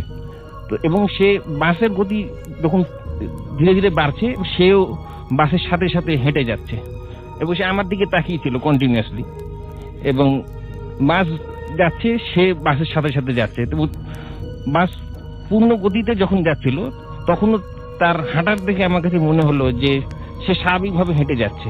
জি। এবং বাস যখন একদম সঙ্গে সঙ্গে যাচ্ছিল, এবং সঙ্গে সঙ্গে যাচ্ছিল, তাই মনে হলো আমার কাছে। এবং যতক্ষণ আপনি কতক্ষণ পর্যন্ত দেখেছেন তাকে? এটা প্রায় 5 মিনিটের মতো লাগে যমুনা ব্রিজটা পার হতে। তো ততক্ষণ আমি তাকিয়েছিলাম এবং তাকে দেখতে পাচ্ছি। পুরো সময় আপনি দেখেছেন? জি। পার হওয়ার পরে তাকে আর দেখেননি? যখন ব্রিজটা পার হয়ে গেল, তখন আমি দেখলাম অনেক খুঁজেন, এরকম কিছু আমি আর দেখতে পেলাম। এবং আপনি শিওর যেটা কোনো রিফ্লেকশন না, এবং আপনি সামনে দেখতে পাচ্ছেন? আমি স্পষ্টভাবে দেখেছিলাম এই ঘটনাটা। হ্যালো রাসেল ভাই, আমি ইন্ডিয়া থেকে বলছি। আমার নাম ভিয়া মেঘমালা। আপনি কেমন আছেন? যদিও জানি আপনি সবসময় ভালোর ফলেই থাকেন, তারপরেও জিজ্ঞাসা করুন। আমার ঘটনা প্রচুর আছে, তার মধ্যে আমার বাড়ি থেকে ঘিরে আছে 3-4 মাস ধরে বিভিন্ন ঘটনা ঘটছে। যাই হোক, সেই ঘটনা আমি পরে বলবো। আপাতত বলি আমার এক বন্ধুর বাড়ির ঘটনা। ওর বাড়ি যখন তৈরি করা হয়, তার আগে ওর বাড়ি তৈরি করার সময় কিছুটা জমি এক্সট্রা ওরা কেনে, পাশের বাড়ির কিছুটা জমি এক্সট্রা ওরা কিনে নেয়। সেই জমিতে ওরা বাড়ি করে, এবং বাড়িটা খুব সুন্দর করে করে। কিন্তু বাড়িতে কিছুদিন থাকার পর থেকে ওরা ফিল করে যে কেউ ওদের পিছন পিছন হাঁটছে, অথবা কেউ কাঁধে হাত রাখছে। ওরা সেগুলোকে পাত্তা দিত না। কিন্তু হঠাৎ করে আমার বন্ধু একদিন দেখতে পায় ওদের জানালার যে একটা সেট থাকে, তার সেই সেটের উপর দিয়ে কেউ হেঁটে যাচ্ছে। ও অতটা পাত্তা দেয় না, ভাবে যে ঘুমের ঘোরে হয়তো রাতে ভুল দেখছে। পরের দিন ওর মা বাবাকে বলে যে হ্যালুসিনেশন হচ্ছে অথবা মনের ভুল, দিয়ে ওরা কাটিয়ে দেয়। কিছুদিন পরে ওই বন্ধু আমার এবং ওর দিদি ওদের উঠোনে কথা বলছিল, ঘুরছিল। হঠাৎ করে ওরা দেখলো যে ওদের সেই জানালার সেটের ওপর একটা লোক হাঁটছে এবং কিছুক্ষণ পর হঠাৎ সে ঝাঁপ দিয়ে পড়ে সে আবার সিঁড়ি দিয়ে উঠে চলে গেল। তখন তারা বুঝতে পারলো যে এই বাড়িতে কিছু না কিছু আছে। এরপরে তারা ইনভেস্টিগেশন করতে থাকলো। তখন জানতে পারলো যে যে বাড়ির জায়গাটা ওরা কিনেছিল এক্সট্রা, সেই জায়গাটা একজন গলায় দড়ি দিয়েছিল এবং সেই যে দড়িটা সেখানেই ফেলে রাখে, সেটা তোলা হয় না, পরে সেটা মাটির সাথে মিশে যায়, তার আত্মাটাও সেখানে থেকে যায়। তো আমার বন্ধু প্রায় দেখে, আমার বন্ধু এবং আন্টি দুজনে বসে টিভি দেখছিলেন। হঠাৎ দেখলেন যে সিঁড়ি দিয়ে একজন উঠে এসে সোজা উপর ঘরে চলে গেল। কাউকে কোনো ডিস্টার্ব করে না, কিন্তু ইদানিং দেখা যাচ্ছে যে তার আমার বন্ধুর প্রতি একটু নজর দিচ্ছে। যেমন বলা যায় যে আমার বন্ধুর ঘরে লাইট কেটে যায়, 2 দিন অন্তর লাইট লাগানো যায় না। তারপরে আসল কথা এখন যেটা পুরোহিত মশাইরা বলছেন যে উনি আইবুড় অবস্থাতে মারা গেছেন, তো ওনার নজর আমার বন্ধুর প্রতি এখন পড়েছে। তো ওরা এখন খুবই চিন্তায় আছে। আপনারা প্রে করবেন যাতে ওর সব সমস্যা কেটে যায়। ভালো থাকবেন। আমার কাছে আরো স্টোরি আছে, যদি আপনারা এটা পছন্দ করেন তো পরে আবার পাঠাবেন। বাই। আর আমরা চলে যাচ্ছি আমাদের শেষ অতিথির কাছে। আপনার নামটা প্লিজ একটু বলবেন, কোথা থেকে এসেছেন? আমার নাম পরশ, মিরপুর 1 থেকে এসেছি। আচ্ছা, কি ঘটনা আপনার একটু শুনি আমরা। আমার বাসাটা হচ্ছে মিরপুর মাজার রোডে। জি। তো ওই বাসাটার মধ্যে আর কি অনেকের সাথে অনেক কাহিনী আর কি ঘটছে মাঝে মধ্যে। পোড়া গার্মেন্টস নামে একটা গার্মেন্ট ছিল এখানে, যে অনেক আগে আর কি, নাম বলা যাবে না কোনো কিছু। আগুন লাগছিল, তো আগুন লাগার পর অনেক মানুষ ওইখানে মারা গেছে আর কি। তো মারা যাওয়ার পরে তো ওই ওদিক দিয়ে আর কি যাতায়াতের জন্য আমার বাড়ির সাইড দিয়ে আর কি একটা রাস্তা ছিল, আর আমার বাড়ির 3 দিক দিয়ে ঘোরানো আর কি একটা সুয়ারেজ লাইনের রোড আছে। তো ওইখান দিয়ে আর কি প্রায় সময় মানুষের আর কি জিনিস খারাপ করতো। তো একটা কোরাই গাছ ছিল ওই মোচরটা, 3 রাস্তার মোচরটা আর কি, যে ওই গার্মেন্টসের ওই সাইড দিয়ে আসার যেটা রোড ছিল, তো ওদিক দিয়ে আর কি আমার বাসার ভাড়া দিয়ে আর কি একটা ছোট বাচ্চা নিয়ে আসতেছিল আর কি রাতে। তো আসার টাইমে পিছন থেকে আর কি খামচি মারছে। তো মারার পরে ওই বাচ্চাটা সাথে সাথে আর কি বাসায় আনার সাথে সাথে দেখছে যে আর কি হাড়টার বের হয়ে গেছে আর কি, এরকম অবস্থা। তো বাচ্চাটা সাথে সাথেই মারা গেছে। তো আমার বাসায় আর কি আপনার বাসায় এই ধরনের প্রবলেম আছে? হ্যাঁ, এরকম প্রবলেম। কেন এই ধরনের প্রবলেম হয়? হ্যাঁ, এরকম প্রবলেম গুলো ঘটছে এক একজনের সাথেই। তো কিছু সংখ্যক আম গাছ ছিল বড় বড়, তো গাছগুলা আর কি ভালো না আর কি, পরবর্তীতে কাটা হয়েছে গাছগুলাতে আর কি। পরে আমার বাসার আর কি 3য় তলায় আর কি একটা ভাড়াটিয়া দিছিলাম, আমরা 2তলায় থাকতাম। তো 3য় তলায় একটা ভাড়াটা দিচ্ছে। উনি মাজারের সামনে আর কি, যে আপনার মজমা করে এরকম ধরনের একটা লোক ছিল। তো উনি হাতের কিছু বেশ ছিল আর কি, উনি মোমবাতি জ্বালে আর কি মাজার বানাইতো ঘরের মধ্যে, বা এরকম বড় ধরনের কিছু কিছু করতো। তো ঘরের মধ্যে এরকম করতো। তো উনি একদিন একটা মাথার খুলি আর একটা হাতের হার নিয়ে এসেছে বড়। তো আনার পরে ওইটা দিয়ে আর কি বাচ্চা পোলাপানদের বা সবাইকে ভয় দেখাতো, ওইটাতে নাকি উনি মজমা করতো। তো ওই মাথার খুলিটা ওনার বাচ্চা একদিন খেলতে নিয়ে জন্য বের করছে, তো হাত থেকে পড়ে। সেটা বুঝলাম, কিন্তু আপনার বাসায় প্রবলেমটা কি ছিল, যে এরকম হতো কেন ওই এলাকায়? ওই এলাকাটা একটু আর কি আসলে এমনি একটু খারাপ টাইপের। আশেপাশে যে বাড়িঘর গুলা ছিল ওরা বড় বড় ওয়াল করতো, কিন্তু ওয়াল গুলা বেশি দিন লাস্টিং করতো না। আচ্ছা, হাত থেকে পড়ে কি হলো যেটা বলছিলেন? ওইটা পয়রা ভেঙে গেছে। তো ভেঙে যাওয়ার পরে ওই ওনার বাচ্চা আর কি ভয়ে, যে বাবা আসলে বকা দিবে, তো ভয় আর কি জানালা দিয়ে পাশে ফালাই দিছে চিপার মধ্যে। তো ফালাই দেওয়ার পরে আমাদের বাসাটা আর কি 2টা পজিশনে পাশাপাশি ছিল, আমার নানুর বাসা আর আমাদের বাসাটা পাশাপাশি ছিল। তো মাঝখানে একটা দেওয়াল ছিল, তো দেওয়ালের চিপা দিয়ে আর কি ওই মাথার অর্ধেক সাইডটা ভিতরে পড়ে গেছে। তো পড়ে যাওয়ার পরে মাঝে মধ্যে আর কি রাতে কান্নার আওয়াজ পাওয়া যেত, একটা বয়স্ক মহিলার কান্নার আওয়াজ পাওয়া যেত। কি ধরেন ভাইয়া 50-60 বছরের মহিলাদের বয়স কণ্ঠ যেরকম থাকতে পারে আর কি বয়স্ক, তো এরকম আর কি ভয়েস শোনা যেত। তো একদিন আমার আম্মু বলতেছে যে এরকম এরকম রাতে এরকম ভয় শোনা যায় এদিক দিয়ে, একটা কান্নার কমায় কমে মানে কেমন করে কান্দে, তো এরকম একটা আওয়াজ পাওয়া যায়। তো পরে আরেকদিন আমার আব্বু বলতেছে যে উনিও শুনছে আর কি এরকম। তো শোনার পর বলতেছে, তো একদিন হঠাৎ করে আপনি শুনছেন কখন? হ্যাঁ, আমি একদিন মানে ফেসবুক চালানোর পর আর কি ঘুমাই গেছি। তো ঘুমায় হঠাৎ করে রাত 2টা-2:30 বাজে এরকম। তো হঠাৎ করে চোখটা ভাঙলো, ভাঙার পরে এরকম একটা বিকট শব্দ হইতাছে ওদিক থেকে, ওই জানালাটার পাশ দিয়ে, যে দিক দিয়ে আর কি ওই মাথার খুলির এই সাইডটা পড়া ছিল ওই চিপাটার মধ্যে। তো ওদিক দিয়ে আর কি এরকম শব্দটা আসতেছে। তো আমি ফিল করলাম যে আসলে আম্মু বলছে, তখন আমি ফিল করতেছি যে জানালা দিয়ে তাকাইতেছে আর ফিল করতেছি যে এরকম আসলে গরমের দিন ছিল তো যার কারণে জানালাটা খোলা ছিল। তো এরকম সাউন্ডটা আসতেছে, তো আমি ফিল করতেছি যে আসলে আম্মু বললো, তো সেই সাউন্ডটাই তো আমি পাইতাছি এই দিয়ে আসছে। আচ্ছা, আপনারা কোনো কারো পরামর্শ নিয়েছেন এই ব্যাপারে? হ্যাঁ, জি জি, আমার বাসায় অলরেডি একটা হুজুর আছে, যে উনি এরকম আশেপাশে মানে মানুষের এই খারাপ কিছু ধরলে হয়, এই সমাধান হয়েছে? উনি এরকম সমাধান হয় না, এক একজনের ক্ষতি করতেছে আর কি, এরকম আসর করতেছে বা তো রিসেলার, যারা এই ঘটনাগুলো শুনলে তোমাদের কাছে কেমন লাগলো অবশ্যই কমেন্ট করে জানাও, আর পরবর্তীতে কেমন ঘটনা শুনতে চাও সেটাও কমেন্ট করে দিও। আমি পরবর্তীতে সেই রকমের ঘটনা নিয়ে আসার চেষ্টা করব। তো ধন্যবাদ সবাইকে, দেখা হচ্ছে পরবর্তী এরকম আরো একটি ইন্টারেস্টিং ঘটনা নিয়ে। ততক্ষণ পর্যন্ত সবাই ভালো থাকবেন, সুস্থ থাকবেন, আল্লাহ হাফিজ।